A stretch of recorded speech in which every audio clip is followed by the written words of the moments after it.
ಸಂಗೀತ, ನೃತ್ಯಗಳೆರಡೂ ಮನಸ್ಸಿಗೆ ಅಗಾಧವಾದ ಆಹ್ಲಾದವನ್ನು ನೀಡುವಂತಹ ಕಲಾ ಪ್ರಕಾರಗಳಾಗಿವೆ. ಅದರಲ್ಲೂ ಭಾರತೀಯ ಇಂಥ ಅಪರೂಪದ ಕಲಾ ಪ್ರಕಾರಗಳು ವಿಶ್ವಾದ್ಯಂತ ಪ್ರಖ್ಯಾತಿಯನ್ನು ಗಳಿಸಿವೆ. ಈ ಕಲಾ ಪ್ರಕಾರಗಳಿಗೆ ಜೀವನವನ್ನೇ ಮುಡಿಪಾಗಿಸಿ ಕಲಾ ಸರಸ್ವತಿಯ ಸೇವೆಯನ್ನೇ ಜೀವನವನ್ನಾಗಿಸಿಕೊಂಡ ದಿಗ್ಗಜರು ಹಲವರು. ಅರಸೀಕೆರೆ ಮೂಲದ ಶ್ರೀಮತಿ ಉಷಾ ದಾತಾರ್ ಅವರು ಕೂಡ ಈ ಸಾಲಿಗೆ ಸೇರುತ್ತಾರೆ. ತಮ್ಮ 7ನೇ ವಯಸ್ಸಿನಿಂದಲೇ ನೃತ್ಯಾಭ್ಯಾಸ ಆರಂಭಿಸಿದ ಉಷಾ ಅವರಿಗೆ ತಾಯಿಯೇ ಮೊದಲ ಗುರು. ಸ್ವತಃ ನೃತ್ಯಪಟುವಾದ ತಾಯಿ ಸ್ನೇಹಪ್ರಭಾ ದಾತಾರ್ ಅವರು ಮಗಳ ಆಸೆಗೆ ನೀರೆರೆದು ಪೋಷಿಸಿದರು. ಭರತನಾಟ್ಯಂ, ಕೂಚಿಪುಡಿ, ಮೋಹಿನಿ ಅಟ್ಟಂ, ಕಥಕ್ಕಲಿ ಹೀಗೆ ಹಲವು ನೃತ್ಯ ಪ್ರಕಾರಗಳಲ್ಲಿ ಸಾಧನೆಗೈದ ರಾಜ್ಯದ ಮೊದಲ ನೃತ್ಯಪಟು ಉಷಾ ಅವರು ಎಂದರೆ ತಪ್ಪಾಗಲಾರದು. 70ರ ಹರೆಯದ ಉಷಾ ಅವರು ಬೆಂಗಳೂರು ವಿಶ್ವವಿದ್ಯಾಲಯದ ರೀಡರ್ ಪದವಿಯಲ್ಲಿ ಹಲವಾರು ವರ್ಷ ಸೇವೆ ಸಲ್ಲಿಸಿದ್ದಾರೆ. ಪ್ರಸ್ತುತ ಸ್ವಂತ ನೃತ್ಯ ಶಾಲೆ ದಾತಾರ್ ಲಲಿತ ಕಲಾ ಸಂಸ್ಥೆ ಹುಟ್ಟುಹಾಕಿ ನೂರಾರು ವಿದ್ಯಾರ್ಥಿಗಳಿಗೆ ತಮ್ಮ ಕಲೆಯನ್ನು ಧಾರೆ ಎರೆಯುತ್ತಿದ್ದಾರೆ. ಸುಮಾರು 50 ವರ್ಷಗಳ ಕಾಲ ದೇಶದ ಉದ್ದಗಲಕ್ಕೂ ಮತ್ತು ವಿದೇಶಗಳಲ್ಲೂ ನೃತ್ಯ ಕಲಾ ಪ್ರದರ್ಶನಗೈದ ಹೆಗ್ಗಳಿಕೆ ಉಷಾ ಅವರದ್ದಾಗಿದೆ. Switzerland, Japan, Italy, Moscow, Russia ಮುಂತಾದ ದೇಶಗಳಲ್ಲಿ ನೃತ್ಯ ಪ್ರದರ್ಶನ, ಪ್ರಸ್ತುತಿ, ಪ್ರವಚನ ನೀಡಿರುವ ಉಷಾ ಅವರು ದೊಡ್ಡ ದೊಡ್ಡ ವೇದಿಕೆಗಳಲ್ಲಿ ನೀಡಿದ ತಮ್ಮ ಪ್ರದರ್ಶನಕ್ಕೆ ಅಪಾರ ಮೆಚ್ಚುಗೆಯನ್ನು ಗಳಿಸಿದ್ದಾರೆ. ಇಷ್ಟೇ ಅಲ್ಲದೆ ಕನ್ನಡದ ಪ್ರಶಸ್ತಿ ವಿಜೇತ ಚಿತ್ರ ಕಾಡು ಕುದುರೆ ಸೇರಿದಂತೆ ಹಲವಾರು ಚಿತ್ರಗಳಿಗೆ ನೃತ್ಯ ಸಂಯೋಜನೆ ಕೂಡ ಮಾಡಿದ್ದಾರೆ. ದೂರದರ್ಶನದ ಎ ಗ್ರೇಡ್ ಕಲಾವಿದೆಯೂ ಆಗಿರುವ ಉಷಾ ಅವರು ಟಿವಿ ಧಾರಾವಾಹಿಗಳಿಗೂ ನೃತ್ಯ ಸಂಯೋಜನೆ ಮಾಡಿದ್ದಾರೆ. ಉಷಾ ಅವರನ್ನು ಸರ್ಕಾರ ರಾಜ್ಯ ಸಂಗೀತ ನೃತ್ಯ ಅಕಾಡೆಮಿ ಸದಸ್ಯರಾಗಿ, ಸೆನ್ಸಾರ್ ಮಂಡಳಿ ಸದಸ್ಯರಾಗಿ, ಹಲವಾರು ಸರ್ಕಾರಿ ನೃತ್ಯ ಪರೀಕ್ಷೆಗಳಿಗೆ ಜ್ಯೂರಿಯಾಗಿ ಮುಂತಾದ ಹುದ್ದೆಗಳಿಗೆ ನೇಮಿಸಿ ಗೌರವಿಸಿದೆ. ಖ್ಯಾತ ಚಿತ್ರನಟಿ ವೈಜಯಂತಿ ಮಾಲಾ ಅವರಿಗೂ ನೃತ್ಯ ತರಬೇತಿ ನೀಡಿರುವ ಹೆಗ್ಗಳಿಕೆ ಉಷಾ ಅವರದ್ದು. ಕರ್ನಾಟಕ ಲಲಿತ ಕಲಾ ಅಕಾಡೆಮಿ ಪ್ರಶಸ್ತಿ, ನಾಟ್ಯರಾಣಿ ಶಾಂತಲಾ ಪ್ರಶಸ್ತಿ, ಸಂಗೀತ ನೃತ್ಯ ಅಕಾಡೆಮಿ ಪ್ರಶಸ್ತಿ, ರಾಜ್ಯೋತ್ಸವ ಪ್ರಶಸ್ತಿ ಮುಂತಾದವುಗಳು ಉಷಾ ಅವರ ಸಾಧನೆಗೆ ಸಂದ ಪ್ರಶಸ್ತಿ ಪುರಸ್ಕಾರಗಳಾಗಿವೆ. ಇಂದಿನ ನಮ್ಮ ಅತಿಥಿಯಾಗಿರುವ ಉಷಾ ದಾತಾರ್ ಅವರಿಗೆ ಶುಭೋದಯ ಕರ್ನಾಟಕ ಸಂಪೂರ್ಣ ತಂಡದ ಪರವಾಗಿ ಗೌರವಪೂರ್ಣ ಸ್ವಾಗತ. ಶುಭೋದಯ ಕರ್ನಾಟಕ. ಬನ್ನಿ ವೀಕ್ಷಕರೇ, ಹೆಚ್ಚು ತಡ ಮಾಡದೆ ಬರ್ಮಾಡ್ಕೊಳ್ಳೋಣ ನಮ್ಮ ಇಂದಿನ ಅತಿಥಿಗಳನ್ನ, ಸಾಧಕಿಯನ್ನ, ವಿದುಷಿ ಉಷಾ ದಾತಾರ್ ಅವ್ರನ್ನ. ಮೇಡಮ್ ನಮಸ್ಕಾರ. ಕಾರ್ಯಕ್ರಮಕ್ಕೆ ಅತ್ಯಂತ ಗೌರವದಿಂದ ಸ್ವಾಗತ. ನಮಸ್ಕಾರ. ಇಡೀ ತಿಂಗಳು ನಾವು ವಿಶ್ವ ಮಹಿಳಾ ದಿನಾಚರಣೆ ಅಂಗವಾಗಿ ಮಹಿಳಾ ಸಾಧಕಿಯರನ್ನ ಕರೆದು ಕೂರಿಸ್ಕೊಂಡು ಮಾತಾಡ್ತಾ ಇದೀವಿ. ಬಹಳ ಖುಷಿ ಆಗ್ತಾ ಇದೆ ಬೆಳ್ಳಂಬೆಳಗ್ಗೆ ನಿಮ್ಮನ್ನ ನೋಡಕ್ಕೆ, ಆ ಗ್ರೇಸ್ ನ ನೋಡಕ್ಕೆ ಅಲ್ವಾ. ನಾವು ಅದೇ ಮಾತಾಡ್ಕೊಳ್ತಾ ಇದ್ವಿ. ನಾವೆಲ್ಲ ಕೇಳ್ತೀವಿ, ಮನೆಯ ಮೊದಲ ಪಾಠಶಾಲೆ ಜನನಿ ತಾನೇ ಮೊದಲ ಗುರುವು ಅಂತನ್ಬಿಟ್ಟು. ನಿಮ್ಮ ವಿಚಾರದಲ್ಲಿ, ನಮ್ಮೆಲ್ಲರ ವಿಚಾರದಲ್ಲೂ ಅದು ಸತ್ಯವೇ, ಆದ್ರೆ ನಿಮ್ಮ ವಿಚಾರದಲ್ಲಿ ಒಂದು ಹೆಜ್ಜೆ ಮುಂದೆ ಹೋಗಿ ಅದು ಆ ವಾಕ್ಯ ಹೆಚ್ಚಿನ ಅರ್ಥವನ್ನ ಪಡ್ಕೊಳ್ಳುತ್ತೆ. ಜನನಿ ನಿಜ ಅರ್ಥದಲ್ಲಿ ಅಕ್ಷರಶಃ ಮೊದಲ ಗುರುವಾಗಿ ನಿಮ್ಗೆ ಹೆಜ್ಜೆಯನ್ನ ಇಡಿಸಿದಂಥವ್ರು. ಆ ತಾಯಿ ಬಗ್ಗೆ, ಹೆಜ್ಜೆಯನ್ನ ಇಟ್ಟಂತ ದಿನಗಳ ಬಗ್ಗೆ ಒಂಚೂರು ದಯವಿಟ್ಟು ಪ್ಲೀಸ್. ನನ್ನ ತಾಯಿ ಹುಟ್ಟು ಕಲಾವಿದೆ ಒಂದು ಕುಟುಂಬದಿಂದ ಬಂದವರು. ಅವರಿಗೆ ಅಂದ್ರೆ ಹಿಂದಿನ ಕಾಲದಲ್ಲಿ ನೃತ್ಯ ಮಾಡೋದು ಅಂದ್ರೆ ಅಷ್ಟು ಒಳ್ಳೆಯದೊಂದು ಅಭಿಪ್ರಾಯ ಇರ್ಲಿಲ್ಲ. ಆಗಿನ ಕಾಲದಲ್ಲೇ ಅವರು ನೃತ್ಯಗಳನ್ನ ಕಲ್ತಿದ್ರು.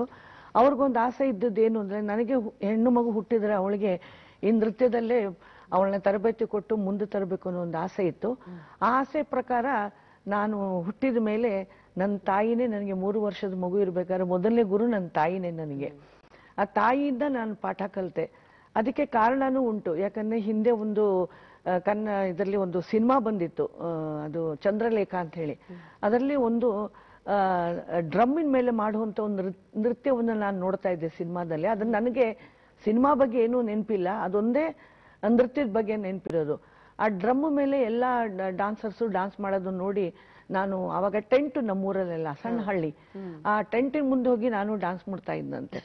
ಆಗ ನನ್ನ ತಾಯಿ, ಇಲ್ಲ ಇವಳಿಗೆ ಇದರಲ್ಲ ಆಸಕ್ತಿ ಇರೋದ್ರಿಂದ ಏನೇ ಆಗ್ಲಿ ಇವಳೊಂದು ಒಳ್ಳೆ ಹುಟ್ಟು ನೃತ್ಯ ಕಲಾವಿದೆ ಮಾಡ್ಬೇಕು ಅನ್ನೋ ಆಸೆಯಿಂದ ತಾಯಿ ನನಗೆ ಪ್ರಾರಂಭ ಮಾಡಿದ್ರು ನೃತ್ಯ. ಅಲ್ಲಿಂದ ನನ್ನ ನೃತ್ಯ ಜೀವನದ ಒಂದು ಪ್ರಾರಂಭ ನನ್ನ ತಾಯಿಂದನೇ ಶುರುವಾಗಿದ್ದು. ಅದು ರಕ್ತದಲ್ಲೂ ಇತ್ತು, ಜೊತೆಗೆ ಗುರು ಮನೇಲೆ ಸಿಕ್ಬಿಟ್ರೆ ಇನ್ ಹೇಗಿರ್ಬೇಕು ವಾತಾವರಣ. ಆರಂಭದ ದಿನದ ಕಲಿಕೆಗಳು ಹೇಗಿತ್ತು? ಆರಂಭದಲ್ಲಿ ನಾವು ನೃತ್ಯ ಕಲಿಬೇಕಾದ್ರೆ ಇದು ಭರತನಾಟ್ಯ, ಇದು ಕಥಕಳಿ, ಇದು ಕೂಚಿಪುಡಿ ಅನ್ನೋದು ನಮ್ಗೆ ಅರಿವು ಇರ್ತಿರ್ಲಿಲ್ಲ. ಒಟ್ಟಲ್ಲೇನು ಶಾಸ್ತ್ರೀಯವಾದಂತ ನೃತ್ಯ ನಾವು ಮಾಡ್ತಾ ಇದ್ವು ನಾವು. ನನ್ನ ತಾಯಿ ಹತ್ರ ನಾನು ಕಲ್ತಾಗ ನನಗೆ ಅವರು ಹೇಳ್ಕೊಡ್ತಾ ಇದ್ದಂತ ನೃತ್ಯದಲ್ಲಿ ಭರತನಾಟ್ಯ, ಸ್ವಲ್ಪ ಕಥಕಳಿ, ಈ ಎರಡೂ ಒಂದು ಸೇರ್ಕೊಂಡಿತ್ತು ಅದರಲ್ಲಿ. ಬಟ್ ನಮ್ಗೆ ಅಷ್ಟು ಅರ್ಥ ಆಗ್ತಾ ಇರ್ಲಿಲ್ಲ. ನಂತರ ನಾನು ಯಾವಾಗ ಗುರುಕುಲಕ್ಕೆ ಹೋದ್ನೋ ಆವಾಗ ಇದು ಭರತನಾಟ್ಯ ಅಂದ್ರೆ ಇದು ಇಷ್ಟು ಶಾಸ್ತ್ರೀಯವಾಗಿ ನಾವು ಕಲಿಬೇಕು ಅನ್ನೋದನ್ನು ಗೊತ್ತಾಗಿದ್ದು. ಅಂದ್ರೆ ಶಾಸ್ತ್ರಬದ್ಧವಾದ ಪಾಠ ಪ್ರಾರಂಭ ಮಾಡಿದ್ ನನ್ನ ತಾಯಿನೇ. ಅಂದ್ರೆ ಇನ್ನೂ ಹೆಚ್ಚಿನ ಒಂದು ಅಂದ್ರೆ ತಾಯಿ ಎಷ್ಟೇ ಹೇಳ್ಕೊಟ್ರು ತಾಯಿನೇ ಅನ್ನೋದೊಂದು ನಮ್ಗೆ ಇರುತ್ತೆ. ಗುರು ಅಂದಾಗ ಅದು ಆ ಶಿಸ್ತೇ ಬೇರೆ ಇರುತ್ತೆ, ಸ್ವಲ್ಪ ಸಲಿಗೆ ಇರುತ್ತೆ. ಆ ಸಲಿಗೆಯಿಂದ ನಾವು ಕೆಲವೊಮ್ಮೆ ನಾವು ಸ್ವಲ್ಪ ಹಿಂದು ಮುಂದೆ ನೋಡ್ತೀವಿ ಪ್ರಾಕ್ಟೀಸ್ ಮಾಡ್ಲಿಕ್ಕೆ. ಅದೇ ನಮ್ಮ ತಾಯಿ ಸರಿಯಾದ ಗುರುನೇ ಬೇಕು ಅಂತ ಹೇಳಿ ಗುರುವಿನ ಹುಡುಕಲಿಕ್ಕೆ ಪ್ರಾರಂಭ ಮಾಡಿದ್ರು. ಆಗ ನನಗೆ ಮೊದಲು ನಮಗೆ ಸಿಕ್ಕಿದ್ದೊಂದು BS ರಾಜೇಂಗಾರ್ ಅಂತ, ನೀವು ಬಹುಶಃ ಕೇಳಿರ್ಬೋದು, ಒಳ್ಳೆ ಸಂಗೀತ ವಿದ್ವಾಂಸರು. ಅವ್ರ ಮಗಳು ಅಲಮೇಲು ಅಂತ ಅಂದ್ಬಿಟ್ಟು ಅವರು ಬೆಂಗಳೂರಿಂದ ನಮ್ಮ ಅರಸೀಕೆರೆಗೆ ನೃತ್ಯ ಶಾಲೆ ಮತ್ತು ಸಂಗೀತ ಶಾಲೆ ಮಾಡಕ್ ಬಂದಾಗ ನನ್ನ ತಾಯಿ ಅಲ್ಲಿ ಕರ್ಕೊಂಡೋಗಿ ಸೇರಿಸಿದ್ರು. ಹಲವಾರು ದಿನ ಅವ್ರ ತರ ನೃತ್ಯ ಕಲಿತೆ. ಆಮೇಲೆ ಕಾರಣಾಂತರದಿಂದ ಅವರು ಹಾಸನಕ್ಕೆ ಬಂದ್ಬಿಟ್ರು. ಅಲ್ಲಿ ನನ್ನ ನೃತ್ಯ ಕಲಿಕೆ ನಿಂತೋಯ್ತು. ಮತ್ತೆ ನೃತ್ಯದ ಗುರುವಾಗಿ ಬೇಟೆ ಮಾಡಿಕೊಂಡು ನಮ್ಮ ತಾಯಿ ಕೇರಳಕ್ಕೆ ಬಂದ್ರು. ಕೇರಳದಲ್ಲಿ ಬಂದಾಗ ಅವರ ಒಂದು ಸ್ನೇಹಿತೆ ಒಂದು ನೃತ್ಯದ ಒಂದು ಸಂಸ್ಥೆ ನಡೆಸ್ತಾ ಇದ್ರು. ಆ ಸಂಸ್ಥೆನಲ್ಲಿ ಕಣ್ಣನ್ ಮಾರಾರ್ ಅಂತ ಒಬ್ರಿದ್ರು. ಅವ್ರನ್ನ ಹೋಗಿ ರಿಕ್ವೆಸ್ಟ್ ಮಾಡ್ಕೊಂಡು, ಹೀಗೆ ನಾವು ಬರ್ತೀರಾ ನೀವು, ಆಗ ಕರ್ನಾಟಕ ಅಂತ ಹೇಳ್ತಿರಲಿಲ್ಲ, ಮೈಸೂರು ಸ್ಟೇಟ್ ಅಂತ ಹೇಳೋರು, ಹೀಗೆ ಬಂದು ಅಲ್ಲಿ ನೃತ್ಯ ತರಗತಿ ಮಾಡ್ತೀರಾ ಅಂತ ಹೇಳಿ ಬಹಳ ಕಷ್ಟಪಟ್ಟು ಅವ್ರನ್ನ ಒಪ್ಸಿ ಕರ್ಕೊಂಡು ಬಂದ್ರು. ಆಗ ನನ್ನ ತಾಯಿ ನನಗೋಸ್ಕರ ಪ್ರತಿಯೊಂದು ಮನೆಗೂ ಹೋಗಿ ನೃತ್ಯ ಕಲ್ಸಕ್ಕೆ ನಿಮ್ಮ ಮಕ್ಕಳನ್ನ ಕಳಿಸಿ ಅಂತ ಮನೆಗೂ ಹೋಗಿ ಕೇಳ್ಕೊತಾ ಇದ್ರು. ಆಗ ನನ್ನ ತಾಯಿಗೆ ಬೈಗಳಗಳೇ ಜಾಸ್ತಿ ಬರ್ತಾ ಇದ್ದಿದ್ದು. ನಿಮ್ಗೆ ಯಾಕೆ ಬೇಕು ಇದೆಲ್ಲ ನೃತ್ಯ ಮಾಡೋದು, ಕುಲೀನ ಮನೆತನದಲ್ಲಿ ಹುಟ್ಟಿದಂತ ಹೆಣ್ಮಕ್ಳು ನೃತ್ಯ ಮಾಡೋದಿಲ್ಲ, ನಾಳೆ ನಾವು ನೃತ್ಯ ಕಲ್ತ್ರೆ ನಮ್ಮ ಮಕ್ಕಳಿಗೆ ಮದುವೆ ಆಗೋದು ಕಷ್ಟ ಆಗತ್ತೆ, ಮನೆಗೆ ಸಂಬಂಧಿಕರು ಬರೋದಿಲ್ಲ ಅಂತ ತುಂಬಾ ಜನ ಮೂಗು ಮುರಿದವರೇನೆ. ಆದ್ರೂ ನನ್ನ ತಾಯಿ ಬಿಡದಲೇನೆ ಈ ಒಂದು ಸಾಹಸಕ್ಕೆ ಕೈ ಹಾಕಿ. ಆಗಿನ ಕಾಲದ ಒಂದು ಮೇಡಮ್, ಒಬ್ಬ ಸಮರ್ಥ ಗುರುವಿನ ಹುಡುಕಾಟದಲ್ಲಿ ಶಿಷ್ಯ ಕಳೆದು ಹೋಗ್ಬಿಡ್ತಾನೆ ಅಂತ ಕೇಳಿದೀವಿ. ಆದ್ರೆ ನಿಮ್ಮ ಜೀವನದಲ್ಲಿ ಒಂದು ಗುರು ಪರಂಪರೆನೇ ಇದೆ, ದಯವಿಟ್ಟು ಇದ್ರ ಬಗ್ಗೆ ಸ್ವಲ್ಪ. ನಾನು ಮೊದಲೇ ಹೇಳಿದಂಗೆ ನನ್ನ ತಾಯಿ ನನ್ನ ಗುರು ಅಂತ ಹೇಳಿದೆ.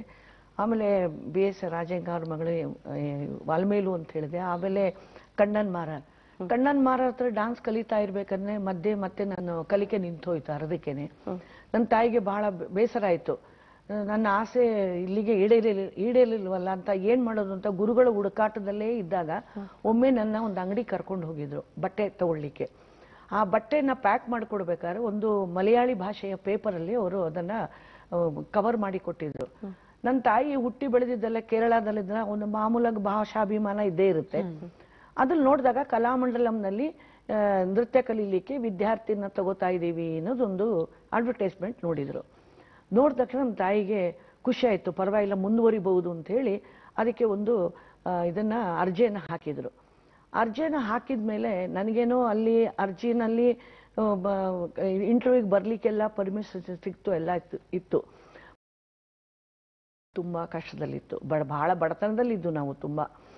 ಏನ್ ಮಾಡೋದು ಈಗ, ಕೇರಳಕ್ಕೆ ಹೋಗ್ಬೇಕು ಅಂದ್ರೂ ಕಷ್ಟ, ಏನ್ ಮಾಡೋದು ಅಂದಾಗ ಆಗ ನನ್ನ ತಾಯಿ ಈ ಏನಾಗ್ಲಿ ಮಗಳಿಗೋಸ್ಕರ ಯಾವ ತ್ಯಾಗಕ್ಕೂ ಸಿದ್ಧ ಆಗಿದ್ರು. ಆಗ ಕೈನಲ್ಲಿ ಇದ್ದಿದ್ದಂತ 2 ಚಿನ್ನದ ಬಳೆಗಳನ್ನ ಮಾರಿ ನನ್ನ ತಾಯಿ ಕರ್ಕೊಂಡೋಗಿ ನನ್ನ ಸೇರಿಸಿದ್ರು. ಅದು ಮೊದಲ ಗುರು ಅಲ್ವೇ? ಇವತ್ತು ಅದನ್ನ ಮರೀಲಿಕ್ಕೆ ಸಾಧ್ಯ ಇಲ್ಲ ನನ್ನ ಕೈಯಲ್ಲಿ. ಆಮೇಲೆ ಕರ್ಕೊಂಡು ಹೋದ್ರು. ಹೋಗಿ ಅಲ್ಲಿ ಹೋದಾಗ 1000 ಜನ ಮಕ್ಕಳು ಬಂದಿದ್ದಾರೆ. ನನ್ನ ತಾಯಿ ಅವ್ರು ನೋಡಿ ನನ್ನ ಮಗಳಿಗೆ ಇಲ್ಲಿ ಈ ಒಂದು ಕಲೀಲಿಕ್ಕೆ ಅವಕಾಶ ಸಿಗುತ್ತಾ ಇಲ್ವಾ ಅಂತ ಒಂದು ಗಳಿಗೆ ಭಯ ಆಯ್ತು ಅವರಿಗೆ. ಆಮೇಲೆ ಕರೆದ್ರು ಅವರಿಗೆ ಸೆಲೆಕ್ಷನ್ಗೆ. ನನ್ನ ತಾಯಿನೇ ಹಾಡಿದ್ರು, ನೃತ್ಯ ಮಾಡಿದ್ಮೇಲೆ ಎಲ್ಲ ಆದ್ಮೇಲೆ ನನಗೆ ಅಲ್ಲಿ ಅವಕಾಶ ಸಿಕ್ತು. ಆಮೇಲೆ ಕರೆದು ಹೇಳಿದ್ರು, ಅವಕಾಶ ಏನೋ ಕೊಟ್ಟಿದೀವ, ಆದ್ರೆ ನೀವು ಕೇರಳದವರಲ್ಲ, ನೀವು ಮೈಸೂರು ಸ್ಟೇಟ್ ಅಂತ ಹೇಳೋರು. ಅವಾಗ ಮೈಸೂರು ಸ್ಟೇಟ್ನವರು ನೀವು, ಅವ್ರಿಗೆ ಇಲ್ಲಿ ಅವಕಾಶ ಇಲ್ಲ, ಬರೀ ಕೇರಳದಲ್ಲಿ ಇರುವಂತ ಮಕ್ಕಳಿಗೆ ಮಾತ್ರ ಅಂದಾಗ ನನ್ನ ತಾಯಿಗೆ ಇದೇನಪ್ಪ ಇಷ್ಟು ಖರ್ಚು ಮಾಡಿಕೊಂಡು ಕಷ್ಟಪಟ್ಟು ನಾವು ಇಲ್ಲಿ ಬಂದು ಸಿಕ್ಕಿದ್ದು ಕೂಡ ಬಾಯಿಗೆ ಇಲ್ದಂಗ ಆಯ್ತಲ್ಲ ನಮ್ಗೆ ತುತ್ತು ಅಂದ್ಬಿಟ್ಟು ತುಂಬಾ ಬಹಳ ಬೇಜಾರಾಗಿ ಆ ಕಲಾಮಂಡಲಂ ಹಿಂದ್ಗಡೆ ಒಂದು ನದಿ ಹರಿತಿತ್ತು. ಆ ನದಿಯ ಬದಿಯಲ್ಲೇ ಕೂತ್ಕೊಂಡು ಏನ್ ಮಾಡೋದು ಮುಂದೆ ಅಂತ ಯೋಚನೆ ಮಾಡ್ತಾನೆ ಇರ್ಬೇಕಾದ್ರೆ ನನ್ನ ಒಂದು ಭಾಗ್ಯವೋ ಅಥವಾ ದೇವರು ನನಗೆ ನನ್ನ ಭಾಗ್ಯಕ್ಕಿದ್ರೋ ಗೊತ್ತಿಲ್ಲ, ಅಲ್ಲಿ ಕಲಾಮಂಡಲಂ ಸ್ಥಾಪನೆ ಮಾಡಿದಂತ ಮಹಾಕವಿ ವಳ್ಳತ್ತೋಳವ್ರ ಮಗಳು ಸ್ನಾನಕ್ಕೆ ಅಂತ ಬರ್ತಾ ಇದ್ರು. ನನ್ನ ತಾಯಿನ ನೋಡಿದ್ರು. ನೋಡಿದ ತಕ್ಷಣ ಒಂದು ಕ್ಷಣ ಅವರಿಗೆ ಬಾಲ್ಯದ ಜೀವನ ನೆನಪು ಬಂತು. ಕೇರಳದಲ್ಲಿ ಕಲ್ಲಿಕೋಟೆನಲ್ಲಿ ನನ್ನ ತಾಯಿನವರು ಒಟ್ಟಿಗೆ ವಿದ್ಯಾಭ್ಯಾಸ ಮಾಡಿದ್ದು. ಆಗ ಬಂದು ಕೇಳಿದ್ರು, ಇದೇ ನೀನ್ ಇಲ್ಲಿಗೆ ಬಂದಿದ್ಯಾ, ಏನ್ ವಿಷಯ ಅಂದಾಗ ನಮ್ಮ ತಾಯಿ ಅವ್ರ ದುಃಖ ಎಲ್ಲ ತೋಡ್ಕೊಂಡ್ರು. ನೀನ್ ಯಾಕೆ ಬೇಜಾರು ಮಾಡ್ಕೋತೀಯ, ಮಗಳಿಗೆ ಇಲ್ಲಿ ನಾನು ಅವಕಾಶ ಮಾಡಿಕೊಡೋದು ನನ್ನ ಜವಾಬ್ದಾರಿ ಅಂತೇಳಿ ಮಾರನೇ ದಿವಸ ಮತ್ತೆ ಇಂಟರ್ವ್ಯೂ ನಡೀತಿತ್ತು. ಅವಾಗ ಹೋಗಿ ಹೇಳಿದ್ರು, ಇಲ್ಲ ಈ ಮಗುಗೆ ನಿಮ್ಗೆ ನೃತ್ಯ ಕಲೀಲಿಕ್ಕೆ ಇಲ್ಲಿ ಅವಕಾಶ ಮಾಡಿಕೊಡ್ಲೇಬೇಕು.